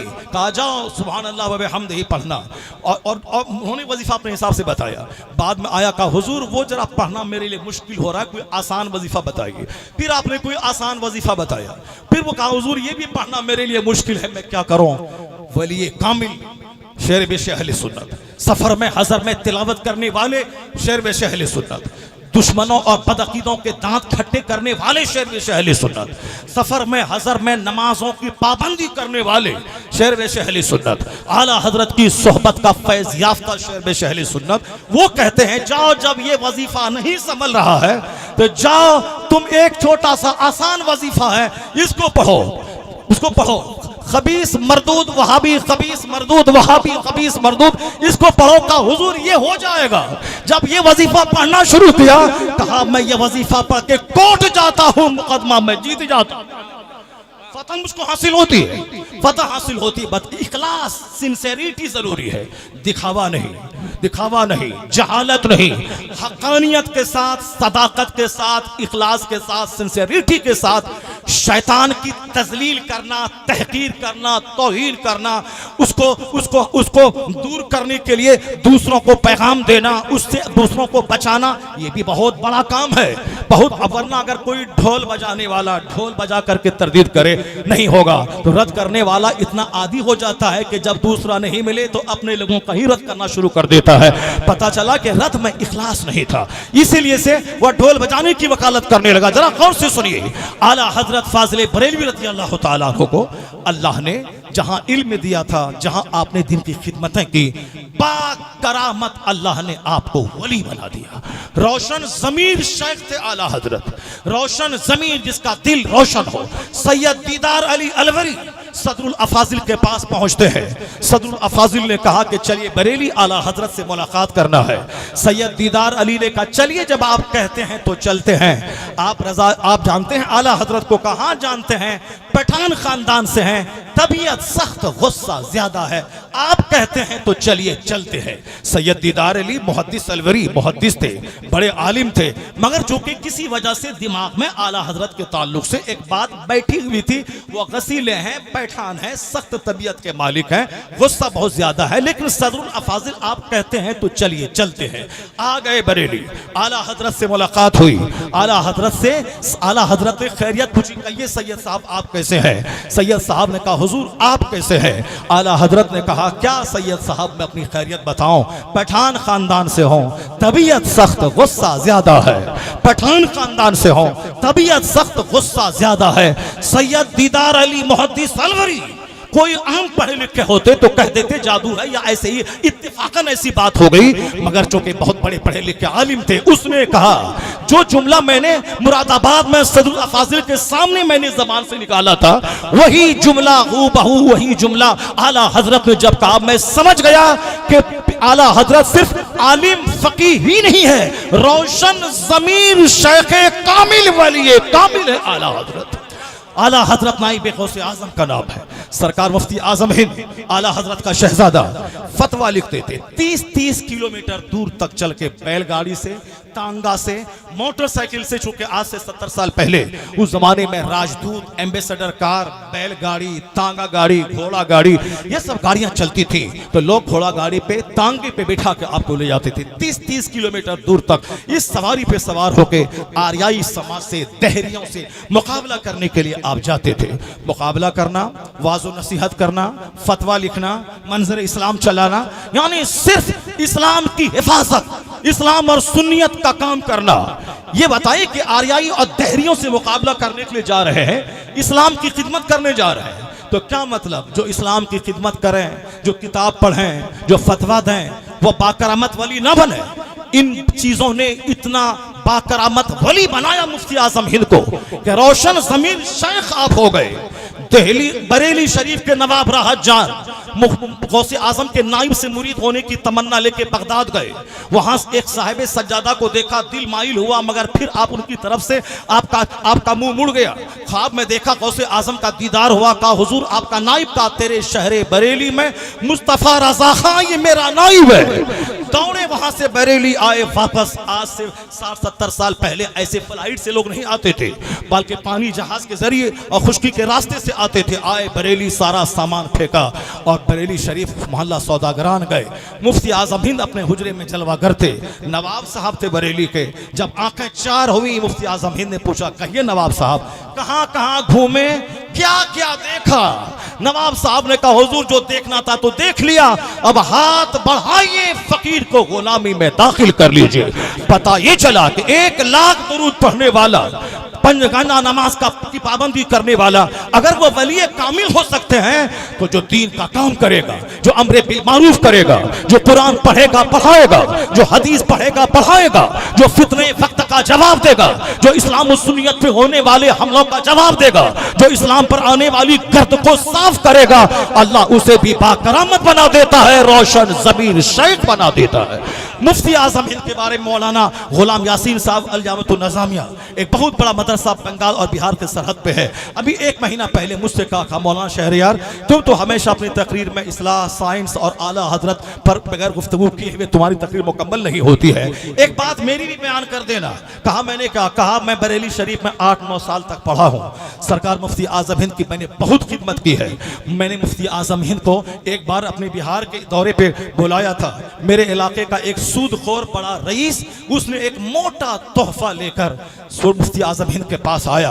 कहा बरेली के बड़े मौलाना आए हैं, आला हजरत का शहजादा आया है, मेरी तरफ से छोटा सा तोहफा हजरत कबूल कर ले। मुफ्ती आजम हिंद रज़ी अल्लाह तआला अन्हु का स्टेटमेंट, वो मौलाना गुलाम यासीन साहब बहुत बड़े मदरसे के नाजिम हैं। अभी अप्रैल की 11 तारीख को उनके मदरसे में शहजादे ताजुश शरिया वहां जा रहे हैं। बहुत बड़ा इदारा, मैंने पहली बार सरकार ताजुश शरिया का दीदार उनके ही मदरसे में किया है। आज तक उस दीदार की लज्जतें मैं अंदर महसूस कर रहा हूँ कि चूंकि बहुत दिनों से सुन रखा था, अब पहली बार उनके मदरसे में सरकार ताजुश शरिया का दीदार हुआ, उनकी ज़ियारत हुई। उन्होंने मुझसे कहा कि मुफ्ती आजम हिंद के पास जब वो सूदखोर रईस मोटा लिफाफा लेके आया, हुजूर ये फकीर का नजराना है, कबूल कर ले। मुफ्ती आजम हिंद गौर से देखते रहे। उसके बाद कहा, ला हौल वला कुव्वता इल्ला बिल्लाह, ला हौल वला कुव्वता इल्ला। लोग कैसा कैसा माल लेके मेरे पास आते हैं, लोग हराम माल लेके मेरे पास आते हैं, मैं नहीं लूंगा, नहीं लूंगा, नहीं दूंगा।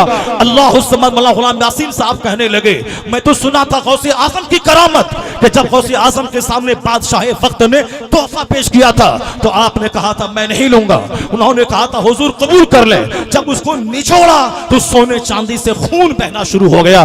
कहा अगर शरीयत की लगाम मेरी जबान पे न होती तो मैं छोड़ देता इस खून को बहते हुए वहां तक ये खून जाता जिसका खून चूस कर तुमने ये माल जमा किया है, मगर शरीयत की लगाम मेरी जबान पे है, मैं ऐसा कर नहीं सकता। क्या गरीबों का खून पसीना लेकर हराम माल लेके तुम मेरे पास आता है? कहा ये मैंने सरकार मुफ्ती आजम हिंद नाइब गौसे आजम को देखा, उन्होंने कहा मैं नहीं लूंगा, नहीं लूंगा। लोग कैसा कैसा माल लेके मेरे पास आते हैं। कहा ये तो ताज्जुब की बात तो थी ही। मुफ्ती आजम हिंद रोशन ज़मीर शेख थे। उनके विसाल होने के बाद जब मैं सोचने लगा अब बरेली में कौन रहेगा, मुफ्ती आजम हिंद के कद का कौन रोशन ज़मीर शेख होंगे। ताजुश शरिया मिस्र से पढ़ के आ चुके थे, उनका इल्मी तबदबा पूरे हिंदुस्तान में कायम हो रहा था। लोग कहते थे ये मुफ्ती आजम के असल वारिस और जानशी है। ये तो सबको सब मान रहे थे।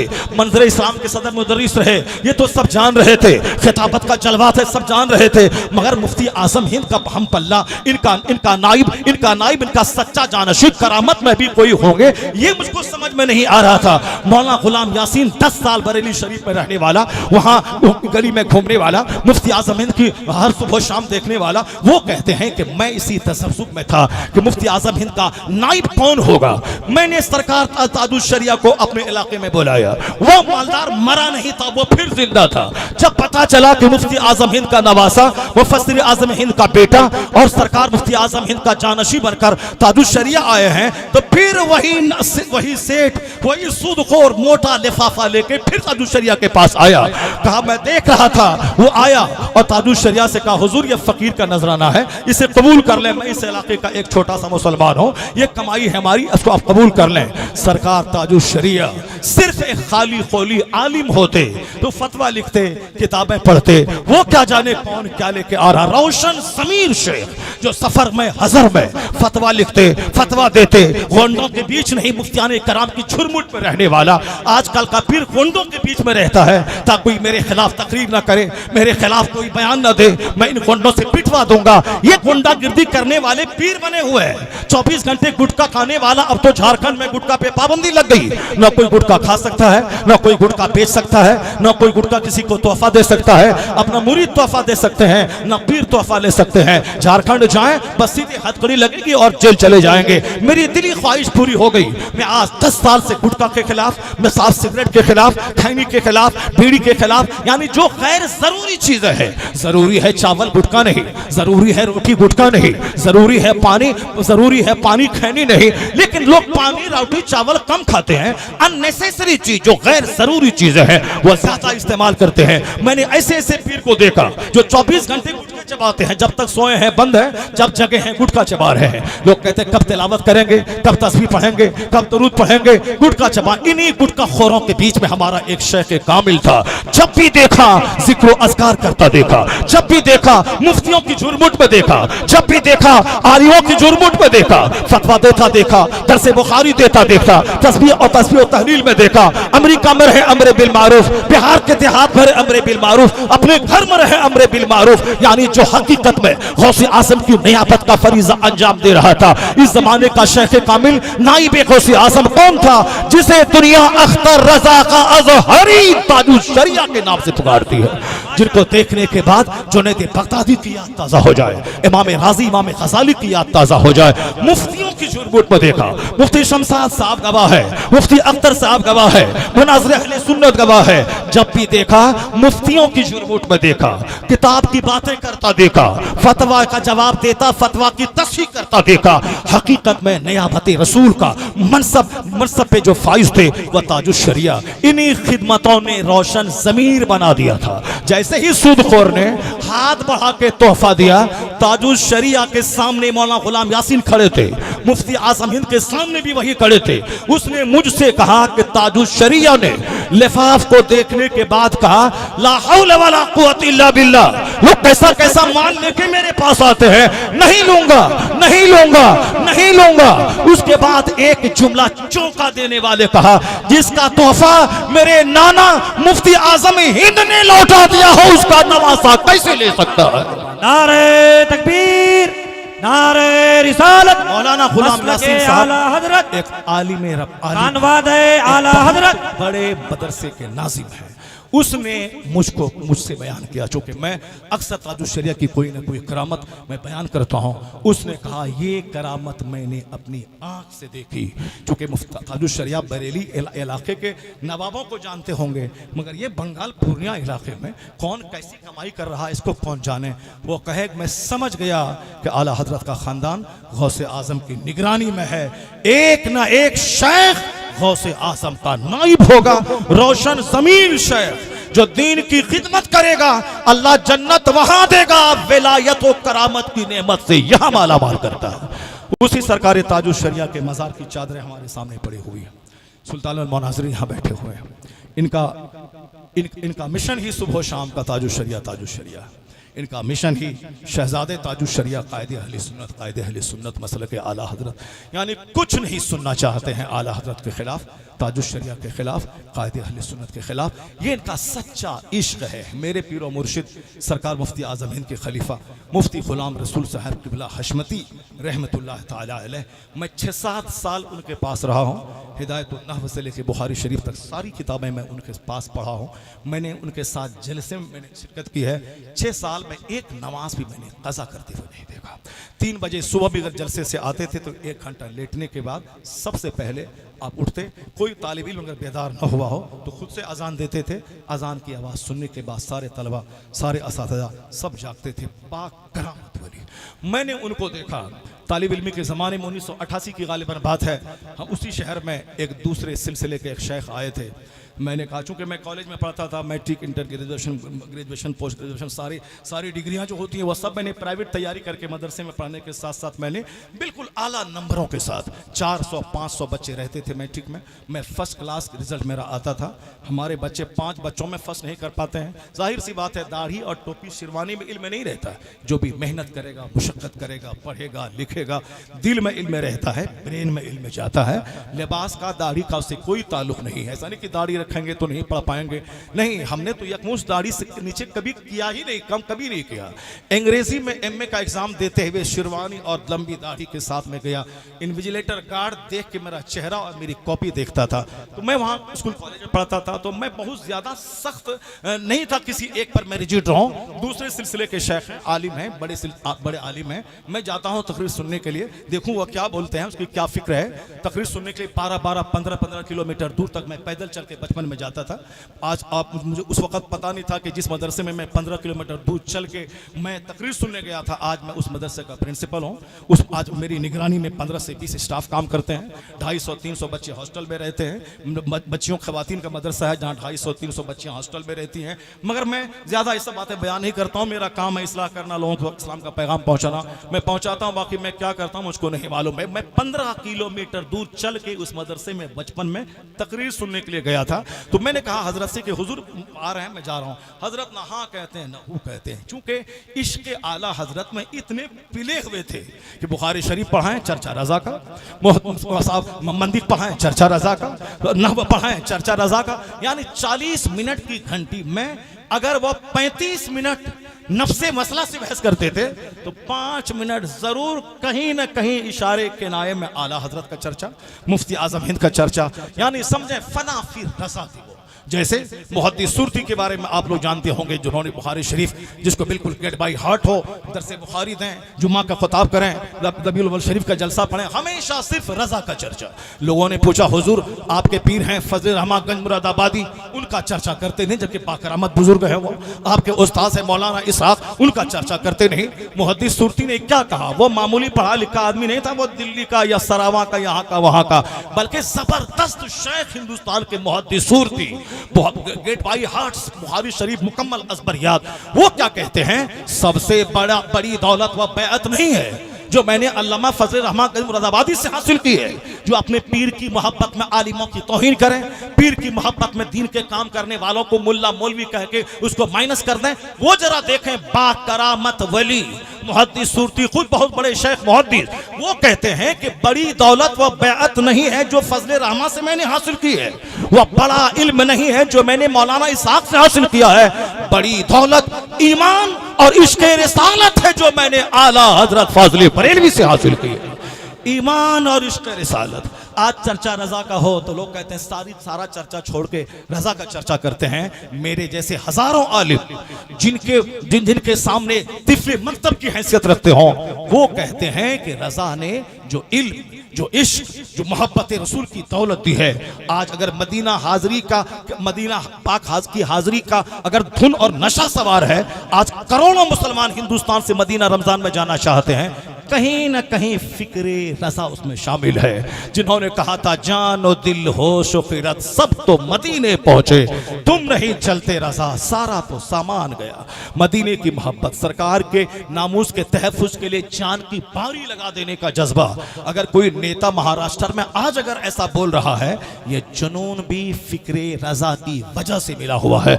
वरना लोग तौहीन सुनते थे, उसके रद्द करने को लोग साहब कठमुल्लागिरी से तस्बीह देते थे। लेकिन आज सारे लोग हैं जो तहफ्फुज़ नामूस रिसालत का नारा देते हैं और मैदान में आके गर्दनें कटाने की बातें करते हैं। एहसान इस सदी में सरकार आला हजरत फाजिल बरेलवी का। और हमारे शेख ने कहा कि ठीक है, मैं तो ना रोकूंगा ना इजाजत दूंगा, तुमको जाना है जाओ। मैं गया वहाँ, तकरीर मैंने सुनी, उसके बाद मैं से वहाँ से आया और सारी रिपोर्ट मैंने तकरीर के बताई कि फला साहब आए थे, उन्होंने ऐसी ऐसी बातें की। हजरत सारी बातें सुन लिए। आखिर में क्या कहते हैं, कोई कुछ बोले मैं तो रजा वाला हूँ, सुभान अल्लाह। कोई कुछ बोले मेरे लिए आला हजरत काफ़ी है, कोई कुछ बोले मेरे लिए मुफ्ती आजम हिंद काफ़ी है, कोई कुछ बोले मेरे लिए सरकार ताजुश शरिया काफ़ी है। ये अल्लाह रब्बुल इज़्ज़त का बहुत बड़ा एहसान है कि इस्लाम जैसी बड़ी दौलत अल्लाह ने हमको दी, कुरान जैसी नेमत हमको दी, नमाज रोज़े हज व ज़कात जैसी नेमत अल्लाह ने मुसलमानों को अता की, और फिर इतने बड़े बुजुर्गों का साया अल्लाह ने हमको दिया। सरकार ताजुश शरिया रोशन ज़मीर शेख, वली कामिल शेख, अपने अहद के नाइब गौसे आज़म कह दूं, नाइब गौसे आज़म शेख, जिसके अंदर चारों क्वालिटी बदरजे अतम मौजूद। हमारे मनाज़िर अहले सुन्नत ने आपके सामने उस ताजुश शरिया के चादर की कब्र अनवर की चादरें ला के रख दी हैं। इतना बड़ा प्लान, किस अब करोड़ों रुपए की ज़मीन बिल्कुल तोहफे में डोनेट के तौर पर मिल गई, अब करोड़ों की इमारत खड़ी होगी। उसके लिए सरकार ताजुश शरिया का दीवाना, कायदे अहले सुन्नत का चाहने वाला, उनका मुरीद अगर इतने बड़े प्लान को पाए तकमील तक पहुंचाने के लिए थोड़ा सा जिगर कुशादा कर दें, थोड़ी सी हिम्मत से काम ले लें, थोड़ी सी हिम्मत से काम ले लें, तो फिर आपके बिगड़े हुए काम भी बन जाएंगे और फिर इदारे का एक बहुत बड़ा काम भी बन जाएगा। अभी मैं हैदराबाद में एक जलसे में था, 5 लाख रुपए का चंदा, इसका आधा मजमा भी नहीं था, मगर लोगों ने हिम्मत दिखलाई, हौसला दिखलाया। मैंने कहा कि मुसलमानों अब सब कुछ छोड़ दो, मकान में जो करोड़ों करोड़ लगाते हो उसे छोड़ दो। अभी वक्त आया है इल्मी मुकाबले का। अपने बच्चों को जबरदस्त आलिम बनाओ, सिर्फ मुअज्जिन मत बनाओ, सिर्फ ट्यूशन पढ़ाने वाला मत बनाओ, सिर्फ हाफिज बन के पंचर बनाने वाला हाफिज मत बनो। ये दौर है मुकाबले का, ये वक्त है कंपटीशन का, ये वक्त है मेहनत मुशक्कत करके ऊंचे लेवल पे पहुंचने का। निचला मैदान भरा हुआ है, एक जगह खाली है, 50 लोग आ जाएंगे। अजान देने के लिए मुअज्जिन की एक जगह खाली हो, 100 लोग आ जाएंगे इंटरव्यू देने के लिए। लेकिन हम्दुलिल्लाह पढ़ाने, काजी मुबारक पढ़ाने के लिए अगर मुदर्रिस की जरूरत हो, 6 महीने तक वैकेंसी खाली रहेगी, कोई बंदा सामने नहीं आएगा। ऊपर वाला मैदान बिल्कुल खाली है। मास्टर 5 जगह खाली हो तो 50 बच्चे आ जाएंगे। लेकिन IAS ऑफिसर बनने के लिए मैदान पूरा खाली है, बैरिस्टर बनने के लिए मैदान पूरा खाली है, हायर एजुकेशन के लिए मैदान पूरा खाली है। मत बनाओ मकान में फॉल सीलिंग मत करो, फॉल सीलिंग मत बनाओ, वाल पुट्टी मत करो, ग्रेनाइट मार्बल से घर को मत सजाओ। वही पैसे बचा के अपने बच्चों को पढ़ाओ, हायर एजुकेशन दो, बैरिस्टर बनाओ, लॉयर बनाओ, IAS ऑफिसर बनाओ, IPS ऑफिसर बनाओ, सब बनाओ, मगर बेटी को मत बनाओ। चूंकि जो तुम्हें मशवरा देता है कि बेटियों को पढ़ाओ, बेटियों को पढ़ाओ, आज हमारी अगर हजारों बेटियां गैरों के साथ भाग रही हैं, इसी दौरे जदीद, यही तालीमे जदीद का नतीजा है। Physics, chemistry, biology, master, doctor बनने का नशा है, जिसने हमारी बच्चियों को जहन्नम में धकेल दिया, जिसने हमारी बच्चियों को इर्तिदाद की तरफ धकेल दिया। ये यही मेरे कुरान में क्या कहा अल्लाह ने, अपनी फिक्र बड़ा मसनूई दानिश्वर बन रहे हैं, बड़ा घमंड है, गरूर है, आर्टिफिशियल दानिश्वर। तुम्हारी पैदाइश नापाक कतरे से हुई है, तुम्हारे पेट में 2 kg पाखाना हमेशा रहता है, और तेरी फिक्र, तू जो बोलेगा कि मेरी फिक्र सबसे ऊंची है, तू कमजोर है, तेरी फिक्र कमजोर है। अल्लाह तबारक व तआला का कलाम तमाम कमजोरियों से पाक है। अल्लाह क्या कहता है, करना फी बयूतिकुन्ना वला तबर्रजना तबर्रुजल जाहिलिया, यानी ए औरतों अपने घरों में ठहरी रहो, दौरे जाहिलियत की औरतों की तरह मारे मारे मत फिरा करो। आज बाजारों में मारे मारे खवातीन फिर रही हैं। कलकत्ता के आरजीकर मेडिकल कॉलेज में जो कुछ हुआ वह उत्तर प्रदेश के किसी देहात के चरवाहा ने नहीं किया। MBBS डॉक्टर MBBS करने वाली से कॉलेज का प्रिंसिपल जो MD MBBS डॉक्टर था, उनके इशारे पे रेप होता है, मर्डर होता है। दिल्ली के हॉस्टल में जो कुछ हुआ सबको मालूम है। इसका मतलब जहां जवान मर्द जवान औरतें मुश्तरक मखलूत तालीम हासिल करेंगे और वहां ज़िना न हो, रेप न हो, कत्ल न हो, ऐसा हो नहीं सकता। इसलिए मेरा पैदा करने वाला खुदा कहता है, ए औरतों अपने घर में ठहरी रहो, बाहर शरीयत पढ़ो, कंजुल ईमान पढ़ो, कानून शरीयत पढ़ो, कनीज़े फातिमा बन के रहो।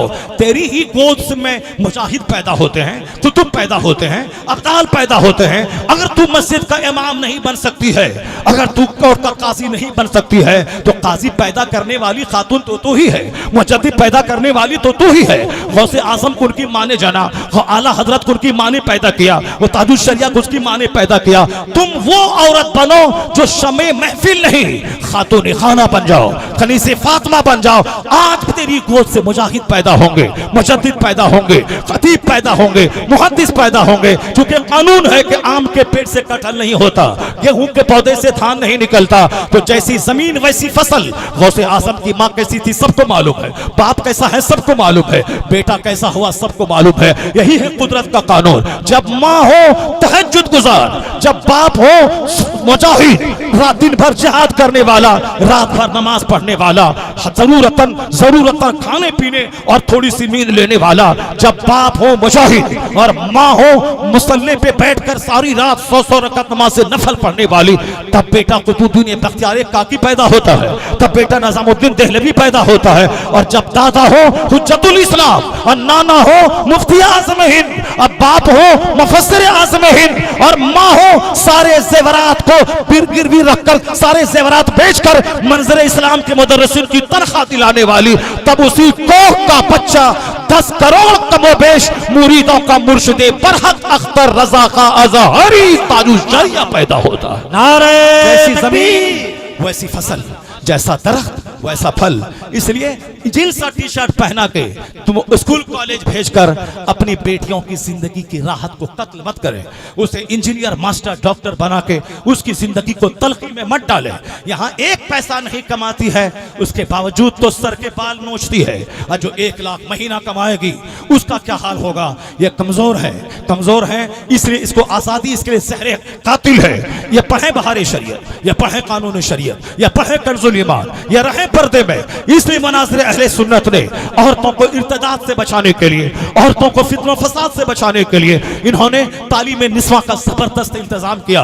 आपकी बेटी यहाँ पढ़े, आलिमा बने, फाजिला बने, यहीं रहे, नमाजी बने, मुत्तकिया बने, परहेजगार बने, और जब शादी का वक्त हो यहाँ से ले जाएं, शादी करवा दें। इनकी इज्जत बचेगी, इनका तकवा बचेगा, इनकी निगाहों की हिफाजत होगी। इसलिए इन्होंने कहा था कि मेरी बेटियां मुर्तद न हो जाए, मुर्तदा न हो जाए, खैरों की झोली में न चले जाए। इसलिए आज जरूरत है इस मदरसे को मजबूत करने की, इस मदरसे को परवान चढ़ाने की, इस मदरसे को बढ़ाने की, ताकि इर्तदाद के फितने को कम से कम किया जाए और लड़कियों को तबाही से बचाकर कनीज़े फातिमा बना के समाज में इसको फैलाया जाए, ताकि इनकी गोद का बच्चा जोकर, लोफर, क्रिकेटर ना हो, इनकी गोद का बच्चा मुजाहिद हो, इनकी गोद का बच्चा मुत्तकी हो, परहेजगार हो, नाइब गौसे आजम, नाइब गरीब नवाज पैदा हो जाए, गुलाम ख्वाजा, गुलाम रज़ा पैदा हो जाए। उसके जरूरी है कि अपने बच्चों को इन मसनूई दरसगाहों से बचाइए। बेटा हमारा, मैं वही फिर कहता हूँ, बेटा हमारा जोकर, लोफर, गुल्ली डंडा खेलने वाला नहीं। हजरत क्या करें, ये बेटा तो बर्बाद हो गया। बेटियां मेरी डॉक्टर बनेगी, इंजीनियर बनेगी। जिसको डॉक्टर बनना था वह लोफर बन गए, और जिनको घर में रहना था उसको कोटा भेजकर मेडिकल की तैयारी करवा रहे हैं। बेटा तो गुंडा, लुच्चा, लफंगा। अब बिटिया पढ़ेगी, इसका मतलब बेटा भी बर्बाद, बेटी भी बर्बाद। अपने बेटों को बढ़ाओ डॉक्टर, बनाओ इंजीनियर, बनाओ प्रोफेसर। 5 मिनट उसको मदरसा भेज दो, ताकि उनकी घुट्टी में इश्क रिसालत पिला दिए जाए, ताकि कभी भी डीएम बनने के बाद काफिर न बने, बल्कि जिस दफ्तर में बैठे दूसरों को आशिक रसूल बना दे, अपने ईमान की हिफाजत करे। स्कूल कॉलेज के बच्चों को दीन सिखाओ, मदरसे के बच्चों को कंप्यूटर सिखाओ, मदरसे के बच्चों को अंग्रेजी सिखाओ। यह दोनों काम करना होगा। सरकार ताजुश शरिया रदी अल्लाह तआला अन्हु, रोशन ज़मीर शेख, नाइब गौसे आज़म शेख, अपने अहद के बेमिस्र बेमिसाल शेख, उनकी कब्र आज मुस्तजाबुद दावात है, उनकी कब्र आज मरजे खलाइक है। मेरा आजमूदा है कि सरकार ताजुल शरिया की कब्र पे जाके जो दुआ अल्लाह से मांगी जाती है अल्लाह रब्बुल इज्जत कबूल फरमाता है, क्योंकि वह मकाम मुस्तजाब है। उनके ऊपर जो चादर चढ़ी हुई हो वो चादर किस कदर बाबरकत और बाफैज है। मैं चाहता हूं कि सरकार ताजुल शरिया की कब्र पे चढ़ी हुई चादर कोई एक ऐसा मर्द मुजाहिद इस पूरे मजमे में मिल जाए जो सरकार ताजुल शरिया के मज़ार पुर अनवार की चादर ले ले और उसको अपने घर में रखे, इसको अपने बाल बच्चों को बीमार पड़ने के बाद उनके सर पे रखे और इस चादर को हिफाजत से रखे। यह चादर है सरकार ताजुल शरिया का एक गुलाम सामने आए 51,000 रुपए का छोटा सा नजराना कुल्लियतुल बनात के लिए वो दे, उसके बदले में एक चादर अक़दस जिसकी कीमत 50,000 1 लाख रहे, जिसकी कोई कीमत नहीं। इतनी अजमत की निगाहों से देखें आप, फिर आपको समझ में आ गए चादर किस कदर मर्तबे वाली चादर है। एक बंदा इतना बड़ा मजमा है जो 51,000 रुपए लेकर के सामने आए और ये चादर सरकार ताजुल शरिया के मज़ार पाक की चादर ले और अपने घर में बाबरकत समझ कर इसको रखे, अपने घर का बिल्कुल सजा करके रखे, अपने घर में बिल्कुल मुश्क और कस्तूरी लगा के एक जगह रख दे। उस चादर पाक की जगह मुश्किल पड़ने पर वहां जाके अल्लाह रब्बुल इज्जत से दुआ करे, इलाही इस कब्र अनवर की चादर का वास्ता है, मेरे मसले को हल फरमा दे। मुझे उम्मीद है जब दिल्ली में सूफी निजामुद्दीन अबुल मुअय्यद अपनी माँ के दुपट्टे से वसीला करे तो जोरदार बारिश हो, दिल्ली मज़ाफ़ात दिल्ली सरसब्ज़ शादाब हो जाए, तो एक वली कामिल के मज़ार की चादर के वसीले से भी दुआएं कबूल होंगी। ये चादर है, एक बंदा चाहिए मुझे, इतना बड़ा मजमा है, हज़ारों का मजमा है, 50,000 रुपए एक कोई माना नहीं रखता, लेकिन आपका 50 मिलके 50 करोड़ का काम सुन्नियत का हो जाएगा, मसलक आला हजरत का हो जाएगा। मैं नहीं जानता कि आप क्या हैं, दौलत से कुछ नहीं होता। लैसल ग़िना अन कसरतिल अर्द वलाकिन्नल ग़िना ग़िनन नफ्स, ढेर मालो दौलत से मालदारी नहीं मिलती, असल मालदारी दिल की मालदारी है। दिल अगर गनी हो तो मामूली कमाई करने वाला भी इस बाबरकत चादर को अपने पास लेके जाएगा। बहुत बड़ी दौलत है, इसको हिफाजत से रखेगा। एक बंदा चाहिए पूरे मजमे में जो 50,000 रुपए का एक छोटा सा अतिया लेके मदरसे को आगे बढ़ाने, मदरसे को प्रोग्रेस और डेवलपमेंट की शाहराहों पे लाने और हुजूर मनाज़िर अहले सुन्नत के दस्तो बाजू को मजबूत करने के लिए वो सामने आ जाए। इतना बड़ा मजमा है।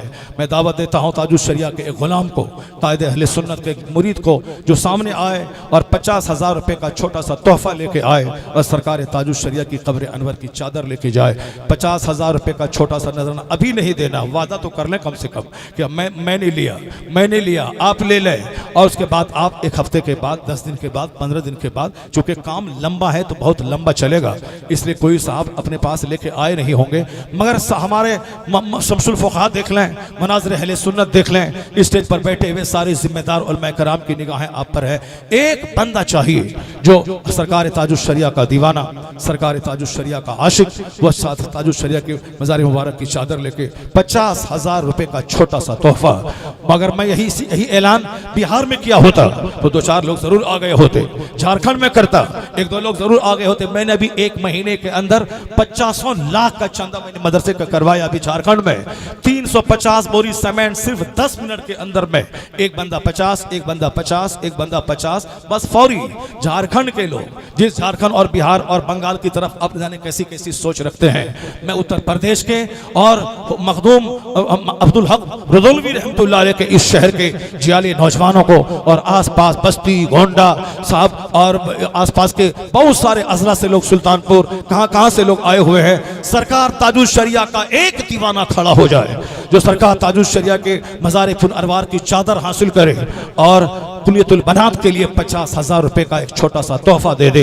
लोग पहले तो 50-50 करोड़ का तोहफा देते थे, 50,000 रुपए बच्चा गिरता है ऊपर से नीचे, फिर कितने लाख रुपए हॉस्पिटल में खर्च होते सबको मालूम है। दावू मरदाकुम बिस्सदका व हस्सनु अम्वालकुम बिस्सकात, हुजूर ने क्या फरमाया, अपने बीमारों का इलाज सदका करके क्या करो। 50,000 का छोटा सा तोहफा कुल्लियतुल बनात के लिए दे और एक चादर अनवर लेके जाए, और दूसरी चादर 25,000 रुपए का एक छोटा सा तोहफा लेके आए। सरकार ताजुल शरिया की कब्र अनवर की वो चादर मुबारक आप लेके जाएं।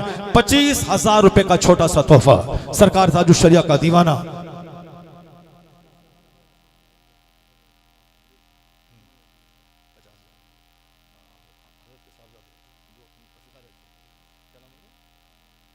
मौलाना तनवीर साहब ने हुजूर मनाज़िर अहले सुन्नत के साहबजादे जो अफ्रीका रहते हैं, उन्होंने 50,000 रुपये का तोहफा देकर पहली चादर उन्होंने सरकार ताजुश शरिया के मज़ार पुनर्वा की अपने हिस्से में किया है। नारे तकबीर, नारे रिसालत, नारे रिसालत। बहुत सारे लोग कैसे कैसे अब बेटे पैदा करते हैं, लेकिन मनाज़िर अहले सुन्नत से मैं बहुत मुतासिर हो चुके। आज 15-20 साल पहले इनसे मेरी मुलाकात हुई है।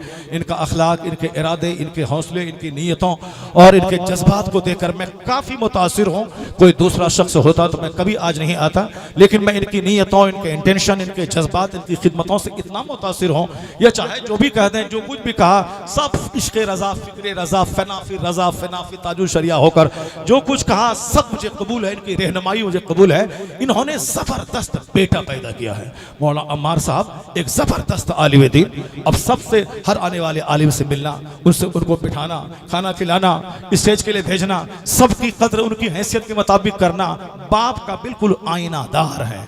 वो बेटा वो लाल अफ्रीका में रहता है, वहाँ से उन्होंने महसूस किया कि सरकार ताजुश शरिया की इनायतों को अपने हिस्से में करना चाहिए, तो वो तो अफ्रीका से उन्होंने लिया। मगर इस मजमे में जितने लोग 10 अजला के बैठे हैं, मैं तो देखना चाहता हूँ कोई एक बंदा तो ऐसा है 25,000 रुपये में सरकार ताजुश शरिया के 25,000 रुपये मदरसे में ताउन करे। इसकी कीमत तो 25,000 नहीं है, बस एक इनाम के तौर पर आपको मिले, चादर मिलेगी, मगर खुलियतुल बनात के लिए एक तोहफा मिले 25,000 रुपये का, ताकि मनाज़िर अहले सुन्नत का बाजू मजबूत हो, इनके शहजादों का बाजू मजबूत हो। ये इदारा जो हमेशा हर साल इदारा कामयाबी की तरफ आगे बढ़ रहा है, सारा जलसा इनका कामयाबी से हमकिनार हो रहा है।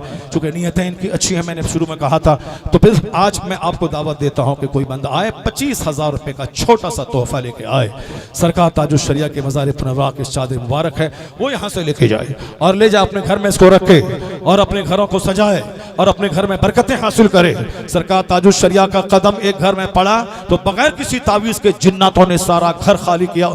कर्नाटका के अंदर में जहाँ रहना मुश्किल था, मगर सिर्फ ताजुश शरिया के कदम पड़ गए, आपने वहाँ सजदा किया, नमाज अदा की, इशा की और फजर की। वहाँ से वापस होने के बाद जिन्नातों ने सारा घर खाली कर दिया, जिसमें 3 दिन रहना मुश्किल था। आंधी तूफान की आवाज़ से कोई किराएदार रह नहीं सकता था। ताजुश शरिया के कदम पड़ गए तो जिन्नात ने घर खाली कर दिया। ताजुश शरिया के कब्र अनवर की चादर जिस घर में चली जाएगी, मुझे यकीन है, मुझे उम्मीद है कि उस घर से बलाएं भी दूर होंगी। उस घर के लोगों को किसी आमिल के पास, झूठे आमिल के पास जाकर काला जादू का फसाना पड़ के उनको 50,000 नहीं देना पड़ेगा। वो चादर मुबारक को अपने घर में लेके जाए। 25,000 रुपये का छोटा सा नजराना कुलियतुल बनात के लिए आप दे दें और बतौर इनाम ताजुश शरिया की कब्र अनवर की चादर मुबारक को लेके आप यहाँ से जाएं। 25,000 रुपये का छोटा सा नजराना। 50,000 रुपये की चादर तो ले चुके, मैं हुजूर मनाज़िर अहले सुन्नत के हवाले करता हूँ, अपने घर में इसको रख दें और फिर जब मौलाना तनवीर साहब वहाँ से आएंगे तो फिर उनके हवाले वो चादर मुबारक हो जाएगी। 25,000 रुपये का छोटा सा तोहफा दें और सरकार ताजुश शरिया की चादर अनवर उनके मज़ार पाक की आप लेके जाएं। फिर शम्सुल फ़ुक़हा की ज़बरदस्त खिताबत सुने और फिर शहज़ादे ताजुश शरिया की ज़ियारत के दीदार से अपने दिल, दिमाग और अपने ख़यालात को आप रोशन करेंगे। 10 मिनट का टाइम मेरे पास है, मैं आपके सामने मौजूद हूँ, चाहे आपकी मर्जी पे मैं छोड़ता हूँ। चलिए सरकार गौसे आज़म की मुनासबत से 11,000 रुपये का एक छोटा सा नजराना लेके आए और चादर मुबारक को लेके जाए। 11,000 रुपये का छोटा सा नजराना, गौसे आज़म का दीवाना, सरकार आला हजरत का शहदाई, सरकार ताजुश शरिया का आशिक, कायदे अहले सुन्नत का मुरीद कोई आए, 11,000 रुपये का छोटा सा तोहफा लेके आए और हुजूर ताजुश शरिया की कब्र पुनूर की ये चादर मुबारक लेके जाए, अपने घर में इसको सजाए। 11,000 रुपये का छोटा सा नजराना लेके आए। जब मनाज़िर अहले सुन्नत इतना बड़ा बड़ा प्रोजेक्ट लेके चल रहे हैं, मैं तो पहले कहीं दूसरी जगह गया था तो ज़बरदस्त दस्तरखान देखकर बड़ा मुतासिर था कि क्या उलमा इल्म दोस्ती, उलमा नवाजी है। मगर जब से मैं यहाँ आना शुरू किया तो मैंने मनाज़िर अहले सुन्नत के इस सजे सजाए दस्तरखान को जब मैं देखा तो हिंदुस्तान के सारे दस्तरखान को मैं भूल गया कि ये इल्म दोस्त, उलमा नवाज, हर छोटे बड़े आलिम की कदर करने वाले, ज़बरदस्त तोहफ़ो तोहफ़ से नवाजने वाले, इतना बड़ा दिल इनके पास मौजूद है, इतना बड़ा प्रोजेक्ट इनके पास मौजूद है। आप हर मौके से सदका तो खैरात देते होंगे, मगर आज मैं देख तो लूँ कि आपके पास जज्बा कितना है मनाज़िर अहले सुन्नत की तायीद और इनकी मदद करने का। बस 11,000 रुपये का गौसे आज़म का शहदाई, 1 लाख रुपए लंगर में लुटा देना जिसको सारे लोग खाते हैं वो और बात है, मगर दारुल उलूम को मजबूत करने के लिए जो 11,000 रुपये आप देंगे इसकी तामीर के लिए, समझ लें कि उस लंगर से ज़्यादा फ़ायदा यहाँ है, चूँकि हम मुस्तफ़ा के मेहमान रहेंगे और इल्म दीन का चिराग रोशन किया। 11,000 रुपये का छोटा सा तोहफा लेके आएँ, सरकार गौसे आजम का शहदाई, गौसे आजम का गुलाम आए और कुलियतुल बनात की इस जमीन और इसकी तामीर के लिए 11,000 रुपए का छोटा सा तोहफा दे। अगर मैं इस वक्त बिहार में खड़ा होता तो सारी चादरें निकल गई होती और 11,000 देने के बाद तो इतने दीवाने आ गए होते कि चादरें कम पड़ जाती। मगर मुझे बड़ा ताजुब है, इस पूरे दयार से दुख चुन चुन कर हर गांव देहात से अमीर गरीब सब आए हैं और एक छोटा सा तोहफा नहीं ले। मुझको लगता है कि शायद आप ये समझ रहे हैं कि मौलाना साहब तकरीर ही कर रहे हैं, इसका मतलब है तकरीर कर रहे हैं मौलाना साहब। मैं तकरीर नहीं कर रहा हूँ, इस तहरीक के लिए मैं आपसे ताउन मांग रहा हूँ। तकरीर मेरी जो होनी थी हो गई, अब मैं इस तहरीक के लिए ताउन मांग रहा हूँ। एक नौजवान चाहिए जो सामने आ जाए 11,000 रुपए लेकर और इदारे का ताउन करें और बदले में बतौर इनाम तोहफा के तौर पर सरकार ताजुश शरिया के मज़ार पुनर्वार की चादरें मुबारक लेके जाए। एक बंदा चाहिए 11,000 रुपए लेके आए। इतने में अभी तो परसों में एक जगह था बरेली शरीफ इलाके में, इतने नौजवान मोबाइल लेके सामने आ गए, कहाँ है QR कोड, मैं देता हूँ। इतने सारे नौजवान आ गए। अभी इस ऐलान को सुनने के बाद चादर मुबारक के साथ तो मेरे पास कम से कम 100 नौजवान का आ जाना चाहिए था। वो सारे लोग सामने आ जाते और कहते कि ठीक है अभी मेरे पास नहीं है मगर मैं दे रहा हूँ। ये नौजवान हाथ उठा रहा है, मुझको मालूम है कि शायद ये 11,000 रुपए का तोहफा इदारे को दे रहा है। क्या नाम है? मोहम्मद आसिफ के घर वाले ने 11,000 रुपए का ताउन देकर सरकार ताजुश शरिया की कब्र अनवर की इस चादर मुबारक का तोहफा इन्होंने अपने हिस्से में हासिल किया है। आ जाओ इधर आ जाओ। सरकार ताजुश शरिया के रोज़े पुरनूर की इस चादर पुरअनवार से इनके घर रोशन होंगे, इनके घर के सारे लोग इससे बरकतें हासिल करेंगे। देखे हमारे दूसरा दीवाना सामने आया है की तरफ से 11,000 रुपए का ताउन कुलियतुल बनात के लिए इन्होंने एक चादर मुबारक ली और 11,000 रुपए का तोहफा दिया। जितने लोग हैं सारी चादरें मेरे ख्याल से निकल जानी चाहिए। फिर अगले साल हुजूर कायदे अहले सुन्नत इनको 100 चादर से नवाजेंगे। मुनाज़िर अहले सुन्नत को अभी जाना नहीं है दुनिया से, इनको ये शायद नर्वस हो रहे हैं कि मेरी तबीयत खराब है, मैं चला जाऊंगा।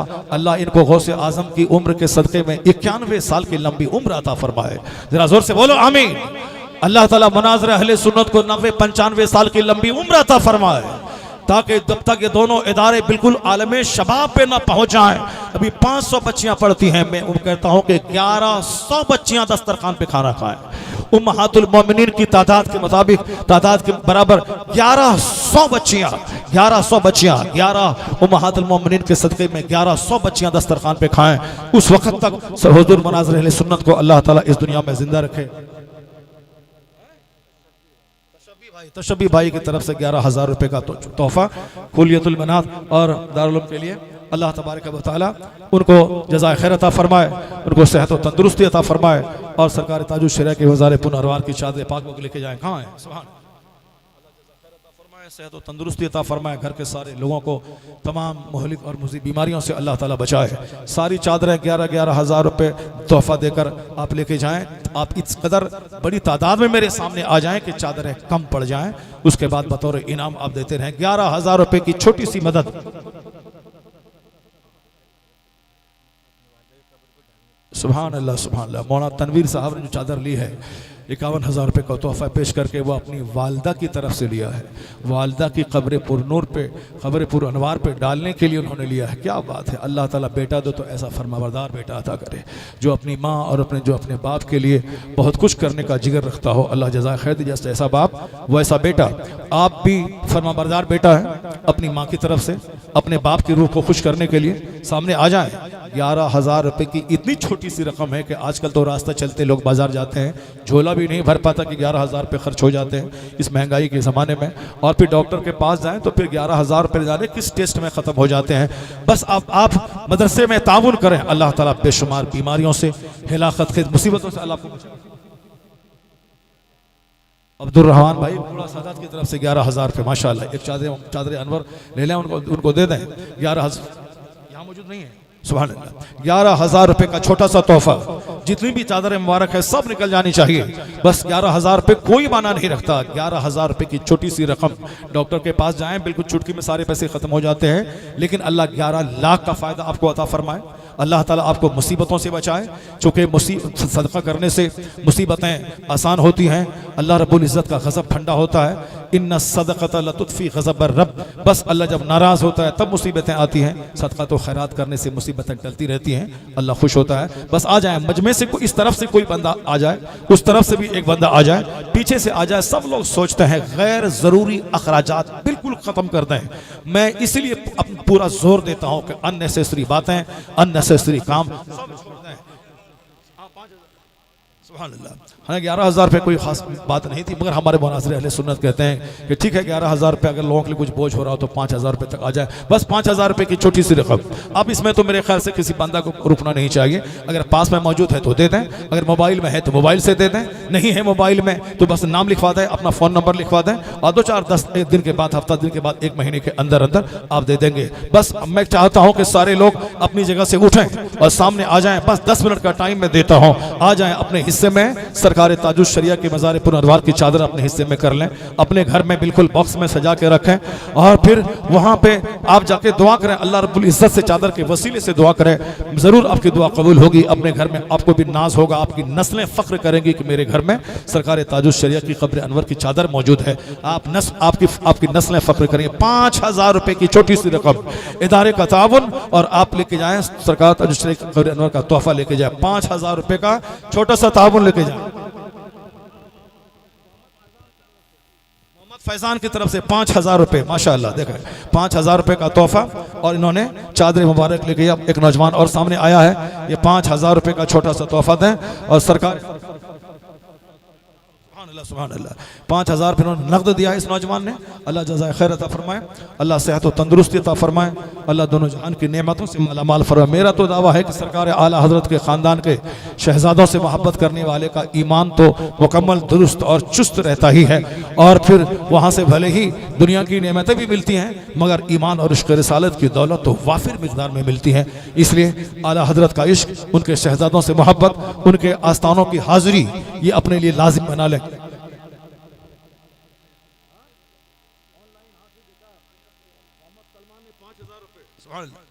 मोहम्मद सलमान ने 5,000 रुपये ऑनलाइन ये दे रहा है। ये नौजवान मदरसे का पढ़ा लिखा, स्कूल का पढ़ा लिखा, ये मदरसे का तावन कर रहा है। आप लोग सब उठें, बिल्कुल 5,000 रुपये की छोटी सी रकम है, सारी चादर यहाँ से निकल जाए। सरकार कायदे अहले सुन्नत के आने से पहले सारी चादरें आप यहाँ से लेके चले जाएं। 5,000 रुपये का छोटा सा तोहफा, असलम नयागंज 5,000 रुपये से ताबुन किया है, और तोहफे के तौर पर सरकार ताजुश शरिया की क़ब्र अनवर की चादर लेके जा रहा है। माशाल्लाह इनका घर नूरानी होगा, इनके घर के सारे लोग रोशन होंगे, इसको चूम रहे हैं, अपने सर पे सजा रहे हैं, अपने हिस्से में कर रहे हैं। और आप लोग सिर्फ मेरी तकरीर सुनते रहिए और देखते रहिए और समझते रहिए कि मौलाना साहब तकरीर कर रहे हैं, मैं तकरीर नहीं कर रहा हूँ। अब्दुल रऊफ साहब ने 5,000 रुपये से मदरसे का ताउन किया, अल्लाह जज़ा खैर अता फरमाए, अल्लाह उनके घर के सारे लोगों को सेहत और तंदुरुस्ती अता फरमाए। बस जल्दी से आए, शमसुल फ़ुक़हा इंतज़ार कर रहे हैं, हज़रत की तकरीर होगी, फिर सरकार कायदे अहले सुन्नत की आमद होने वाली। जल्दी से सारी चादरें, बिल्कुल 10-15 चादरें हैं, 15 आदमी आ जाए महफिल से 5,000 रुपये का छोटा सा तोहफा लेकर। इदारे का बहुत बड़ा काम हो जाएगा। आपका 5,000 है, मदरसे का 5 करोड़ का काम हो जाएगा। हाफिज सबाहुद्दीन साहब ने 5,000 रुपये दिया, और सरकार ताजुश शरिया की क़ब्र अनवर की चादर मुबारक अपने घर के लिए बरकतन हासिल किया। और इस सारे लोग देख रहे हैं, सारे हुफ़ाज़ कराम, उलमा कराम सब आ रहे हैं। हमारी माँ बहन बेटियां वहाँ हैं, औरतों के पास भी मेरी आवाज़ पहुँच रही है, वह सब सुन रही हैं, वह सब तो न जाने औरतों की इतनी बड़ी बड़ी कुर्बानियाँ। अल्ताफ़ हुसैन ने 5,000 रुपये नकद दिया, इन्होंने एक चादर मुबारक अपने घर में बरकत के लिए इन्होंने हासिल किया। बस मुक़द्दर वाले मुक़द्दर के धनी ले रहे हैं, और आप लोग सिर्फ बैठ के रहिए। बस आइए सब लोग, मेरी माँ बहन बेटियाँ भी किसी अपने छोटे छोटे बच्चों के हाथ से भिजवा दें कि एक चादर हमारे लिए। तो आप लोग तो तबरुकात की बड़ी कदर करती हो, और तबरुकात अपने घर में रखने पर नाज करती हो। सरकार ताजुश शरिया की चादर अगर घर पहुँच गई तो समझ लो कि तुम्हारी नस्लें नाज करेंगी कि मेरे घर में ताजुश शरिया का कदम तो नहीं पड़ा है। हज़ारों करोड़ों मुसलमान तमन्ना करते रहे, मैं खुद अपने मदरसे के लिए तमन्ना करता रहा, अपने घर के लिए तमन्ना करता रहा, मगर सरकार ताजुश शरिया का कदम मेरे घर में नहीं पड़ा। मगर ताजुश शरिया की दुआएं मेरे साथ हैं, उनकी नवाजिशात मेरे साथ हैं। आज एक महीने में 30 दिन 50 दावतें एक महीने में आ रही हैं। अभी फरवरी के 19 तारीख आज है, ये मेरा 22वां खिताब मेरा हो रहा है इस महीने के अंदर में। जनवरी को तो छोड़िए यार, इतने जलसे आ रहे हैं कि मैं फ़ोन रिसीव नहीं कर पा रहा हूँ। बस सब सरकार ताजुश शरिया की दुआ है। मैं जब भी बरेली जाता हूँ, सरकार ताजुश शरिया के मज़ार पाक पाक के पास में खड़ा होता हूँ, बैठता हूँ, उनके रूहानी फैज़ान से मालामाल होता हूँ। अभी भी कल मैं गया था, कल मैं मज़ार पाक के सामने खड़ा रहा तो आप भी नाज करेंगे कि ताजुश शरिया का कदम तो नहीं पड़ा, मगर ताजुश शरिया के कब्र अनवर की चादर मुबारक मेरे घर में मौजूद है। आपके बाल बच्चे आशिक रसूल हो जाएंगे, आपके घर में रहमतें बरकतें नाज़िल होंगी। बस आइए, बस तो मुख्तसर चादरें बची हुई हैं, बस ताबुल पेश कर, फिर मैं ऐलान आम करूंगा। जिसके पास जो भी है, बस आपने जी भर के तकरीर भी सुन ली और तकरीर सुनेंगे, जियारत करेंगे। जिसके पास जो है 500, 1000, 2000, 100, जिसके पास जितना है सबका ताउन होना चाहिए, ताकि इस बड़े काम में सारे लोग शरीक हो जाएं, सारे लोग यहाँ आ जाएंगे और मनाज़िर अहले सुन्नत से मुसाफा भी करेंगे और जो कुछ आपके पास है वो सब यहाँ देंगे। मगर पहले सारी चादरें निकल जाएं 5 मिनट के अंदर में। 5-5 हज़ार रुपए का छोटा सा तोहफा और मिल जाए नौजवानों की तरफ से। जितने उलमा कराम यहाँ पर मौजूद हैं, जो सब यहाँ से फारिग हैं, मनाज़िर अहले सुन्नत से मोहब्बत करते हैं, वो सब भी अगर सामने आ गए, साल भर तो आप कमाते हैं मस्जिदों, मदरसों, जलसों में, महफिल मिलाद में, निकाह पढ़ाकर। बस आज कम से कम 5000 रुपए का छोटा सा नजराना आप सबों की तरफ से हो जाए और ताकि सारी चादरें निकल जाए। अगर आप भी अपने घर में सारी चादरें लेके चले जाएं, स्टेज पर जितने उलमा कराम मौजूद हैं, आ जाओ, इधर आ जाओ। क्या बात है, वहां से हाथ मत करो, यहाँ पे आओ, इधर आओ, सामने आ जाओ, सामने आओ, यहाँ आ जाओ। वहां से हाथ इशारा मत करो, ये अदब के खिलाफ है। यहाँ आ जाओ, सामने आ जाओ, आ जाओ, यहाँ मुसाफा करो और अपनी तरफ से ऐलान करवाओ। आ जाओ, सामने आ जाओ। वो नौजवान आ रहा है 5,000 रुपए का छोटा सा तोहफा लेकर। आ जाओ, सामने आ जाओ। जितनी चादरें हैं उलमा कराम ही कर लेने, सब 5-5 हज़ार रुपए का तोहफा देकर तो सारी चादरें निकल जाएंगी। फिर अवाम उन्नास, आम लोगों के लिए बस एक आम ऐलान आम कर दूं, ताकि मदरसे के लिए कुछ तावन हासिल हो जाए। मुझे बड़ा अफसोस हो रहा है, चूँकि मैंने कल बहेड़ी इलाके में, परसों मैंने हल्द्वानी में मैंने ऐलान किया था, बस इतने सारे नजराने। अयाज अहमद नरोली 5100 रुपए से उन्होंने दिया और एक चादर मुबारक उन्होंने अपने हिस्से में किया। अल्लाह जज़ा खैर दे, सेहत।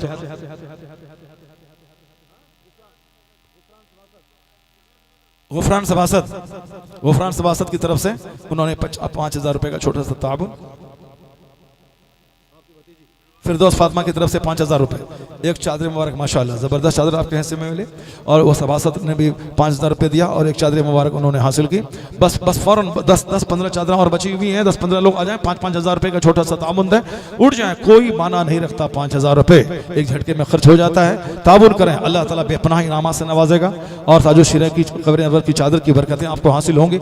मेरी माँ बहन बेटियाँ भी चाहें तो वहाँ से भी, वो चाहें तो 10-15 हमारी बेटियाँ आ जाएँ, वहाँ से भेज दें, खबर भेज दें, तो वो सब चादर लेके जाएं, अपने अपने घर में संभाल के रखें। ताकि मैं फिर एक ऐलान आम कर देता हूं सभा के लिए, जिसके पास जितना है 1100 रुपए, 2500 रुपए, 2000 रुपए, 1000 रुपए, आपका वक्त भी यहाँ लगा और आपका माल भी इदारे को लग जाए। आपकी आंखें रोशन, आपका दिल रोशन, आपका माल रोशन, आपका जिगर रोशन, बिल्कुल रोशनी का भंडार लेके यहाँ से अपने अपने घरों को जाएं। अभी शम्सुल फ़ुक़हा की तकरीर होने वाली है, हुज़ूर क़ायद अहले सुन्नत की ज़ियारत करने वाले हैं। जब बस चादर निकल जाए 5 मिनट में, उसके बाद एक ऐलान आम, फिर उसके बाद आप शम्सुल फ़ुक़हा की तकरीर आप समाप्त करेंगे। अल्लाह तबारक व तआला आप सबों को हिम्मत और हौसला अता फरमाए। सब 5000 रुपए चादर तो अपनी जगह रहेगी, बाकी एक ऐलान आम, चूंकि वक्त बहुत तेजी से गुजर रहा है, बस सिर्फ 1-1000 रुपए का छोटा सा तोहफा लेके जितने लोग यहाँ बैठे हैं सब आ जाएं। 1-1000 रुपए का छोटा सा तोहफा लेके सारे लोग आ गए तो मैं समझूंगा कि एक बहुत बड़ा ताउन इदारे के लिए हो जाएगा। अगर आप रहेंगे 100 तो 1 लाख रुपए का ताउन मदरसे को हो जाएगा। आप आएंगे 200, 2 लाख का ताउन हो जाएगा। आपका 100 1 करोड़ रुपए का काम करेगा। जितने लोग यहाँ बैठे हैं सब आ जाएं, बिल्कुल बेफिक्र होकर 1-1000 रुपए का छोटा सा ताउन लेकर आप आ जाएं और मदरसे की नए प्लानिंग और नए प्रोजेक्ट के लिए आप अपनी मदद पेश करें, अपना ताउन पेश करें। चादर मुबारक तो 5000 रुपए का तोहफा लेके आए और लेके जाएं। बाकी एक आम तोहफा, आम 1000 रुपए का ताउन, जो एक नया प्लान, नया प्रोजेक्ट, इस नई जमीन की खरीदारी के बाद उस पर करोड़ों के प्रोजेक्ट्स जो बिल्डिंग बनने वाली है, उसके लिए आप अपना ताउन पेश करें। जितने लोग यहाँ मौजूद हैं सारे लोग आ जाएं, अपनी जगह से उठें और इस फकीर मुसाफिर से मुसाफा करें और मुझसे दुआएं लेके जाएं। अल्लाह ताला आपकी इज्जत आबरू की हिफाजत फरमाए, आपके घर में आपके बाल बच्चों को बरकतें अता फरमाए। सारे लोग जितने लोग हैं सब उठाएं, जिसके पास जितना है एक आम ताउन करें। 1000 रुपए, 500 रुपए, 200 रुपए, जिसके पास जितना है वो अपनी जगह से उठें और सामने आ जाएं और इस फकीर से मुसाफा करें और देते जाएं और उसके बाद इदारे का काम हो जाएगा। अगर आपने 1 लाख रुपए दे दिया तो समझें एक बहुत बड़ा काम हो जाएगा। अल्लाह रब्बुल इज्जत आप सबों के कारोबार में बरकतें अता फरमा देगा और दारुल उलूम का बहुत बड़ा काम हो जाएगा। एक जनरल ऐलान, 200 रुपए, 100 रुपए, 500 रुपए, 1000, जिसके पास जितना है वो सब लेकर के आ जाए। जिसके पास जितना है वो सामने लेके आए, स्टेज पर आ जाएं, इंतजार मत करें, मुंह मत देखें, बस एक माली ताउन आपकी तरफ से। हमारे इलाके में बंगाली रहते हैं, वो 1 घंटे में 10-10 लाख 2-2 करोड़ रुपए का चंदा कर लेते हैं। तकरीर होती है 2 घंटे की, बाकी 3 घंटे तक चंदा उसके इदारे में होता है। इसलिए 10-10 कमरे का मदरसा, 100-100 कमरे का मदरसा, बड़े बड़े स्कूल उसके यहाँ कायम होते हैं अवामुन्नास के चंदे से। हमारे यहाँ लोग खाली खोली मोहब्बत दिखलाते हैं। अल्लाह जज़ा खैर अता फरमाए। 1000 रुपये से उन्होंने ताबुन किया। हाँ, हमारी वहाँ बहन बेटियाँ, वो हमारे बच्चे चादर लेके जा रहे हैं, वहाँ पे उसको एक साहब ने 700 रुपये से ताबुन किया। एक साहब ने 1000, क्या नाम है तुम्हारा? मोहम्मद इरशाद ने 1000 रुपये से इदारे का ताउन किया। अल्लाह जज़ा खैर अता फरमाए। 1000, 500, 2000, जिसके पास जितना है सब लेके आ जाए। माशाअल्लाह आपका 500 होगा और यहाँ 5 लाख रुपए हो जाएगा। सारे लोग, जिस सब बैठे नहीं कोई, सारे लोग उठ जाए अपनी जगह से। बस 500 रुपये, 200 रुपये, 100 रुपये, जिसके पास जितना है दारुल उलूम ताउन करें और यहाँ दें और बैठ जाएं। अब बैठ जाएं ताकि अगली कार्रवाई आपकी निगाहों के सामने जाए। दस्तारबंदी का मंजर आपके सामने पेश हो गया और एक आपने तकरीर समात कर ली। माशाअल्लाह हमारे इस बच्चे ने 200 रुपये से इदारे का ताउन किया। अल्लाह जज़ा खैर अता फरमाए। हमारे इस भाई ने 100 रुपये से ताउन किया। अल्लाह जज़ा खैर अता फरमाए। ये 100 रुपये 50 रुपये भी आपके पास नहीं है तो बस अफसोस की बात है। बस उठो और 100 रुपये 50 रुपये सामने आके दो और मुसाफा करो और उसके बाद बैठ जाओ सारे लोग। 100, 50, जिसके पास जितना है सब दो। 500 रुपये, 100 रुपये, 200 रुपये, 1000 रुपये, 50 रुपये, सारे लोग, कोई बैठे नहीं रहे। हमारे इस भाई ने 200 रुपये से इदारे का ताउन किया। अल्लाह जज़ा खैर अता फरमाए। हमारे इस भाई ने 100 रुपये से ताउन किया। माशाअल्लाह मौलाना साहब ने, अल्लाह जज़ा खैर अता फरमाए। हमारे इस भाई ने 500 रुपये से इदारे का ताउन किया। तुम्हें मालूम होना चाहिए कि बड़े बड़े कॉलेज 100 रुपये चंदे से ही बनते हैं। अलीगढ़ मुस्लिम यूनिवर्सिटी वो भी चंदे से बनी है, जो करोड़ों नहीं अरबों के प्रोजेक्ट से बनी है। अशरफिया मुबारकपुर जो हिंदुस्तान की सबसे बड़ी यूनिवर्सिटी है इस्लामिक, जामियतुर रज़ा, वो सब सारे चंदे से, और चंदे से ही सारा बड़ा काम होता है। इसलिए तुम्हारा चंदा 500 होगा, यहाँ 5 करोड़ जमा हो जाएंगे। सारे लोग उठ जाओ अपनी जगह से। 50 रुपये, 500 रुपये, 100 रुपये, 200 रुपये, जिसके पास जितना है सब दे दो। तुम्हारा 100 होगा, यहाँ 1 करोड़ जमा हो जाएगा। इसलिए मत देखो कि 100 रुपये लेकर हम क्या जाएंगे, शर्म आ रही है। नहीं, 100 रुपये बहुत है। इदारे वाला 10-10 रुपये के लिए दरवाजे पे रमज़ान में जाते हैं, उसी से सारी बाहरें उसी चंदे से होती हैं। तामीर भी होती है, तनख्वाह भी होती है, बच्चे खाने पीने का इंतजाम भी होता है, सब कुछ उसी से होता है। आप शर्माओ मत कि हम 200 रुपये लेकर आ रहे हैं, 100 रुपये लेकर आ रहे हैं, कभी मत शर्माओ।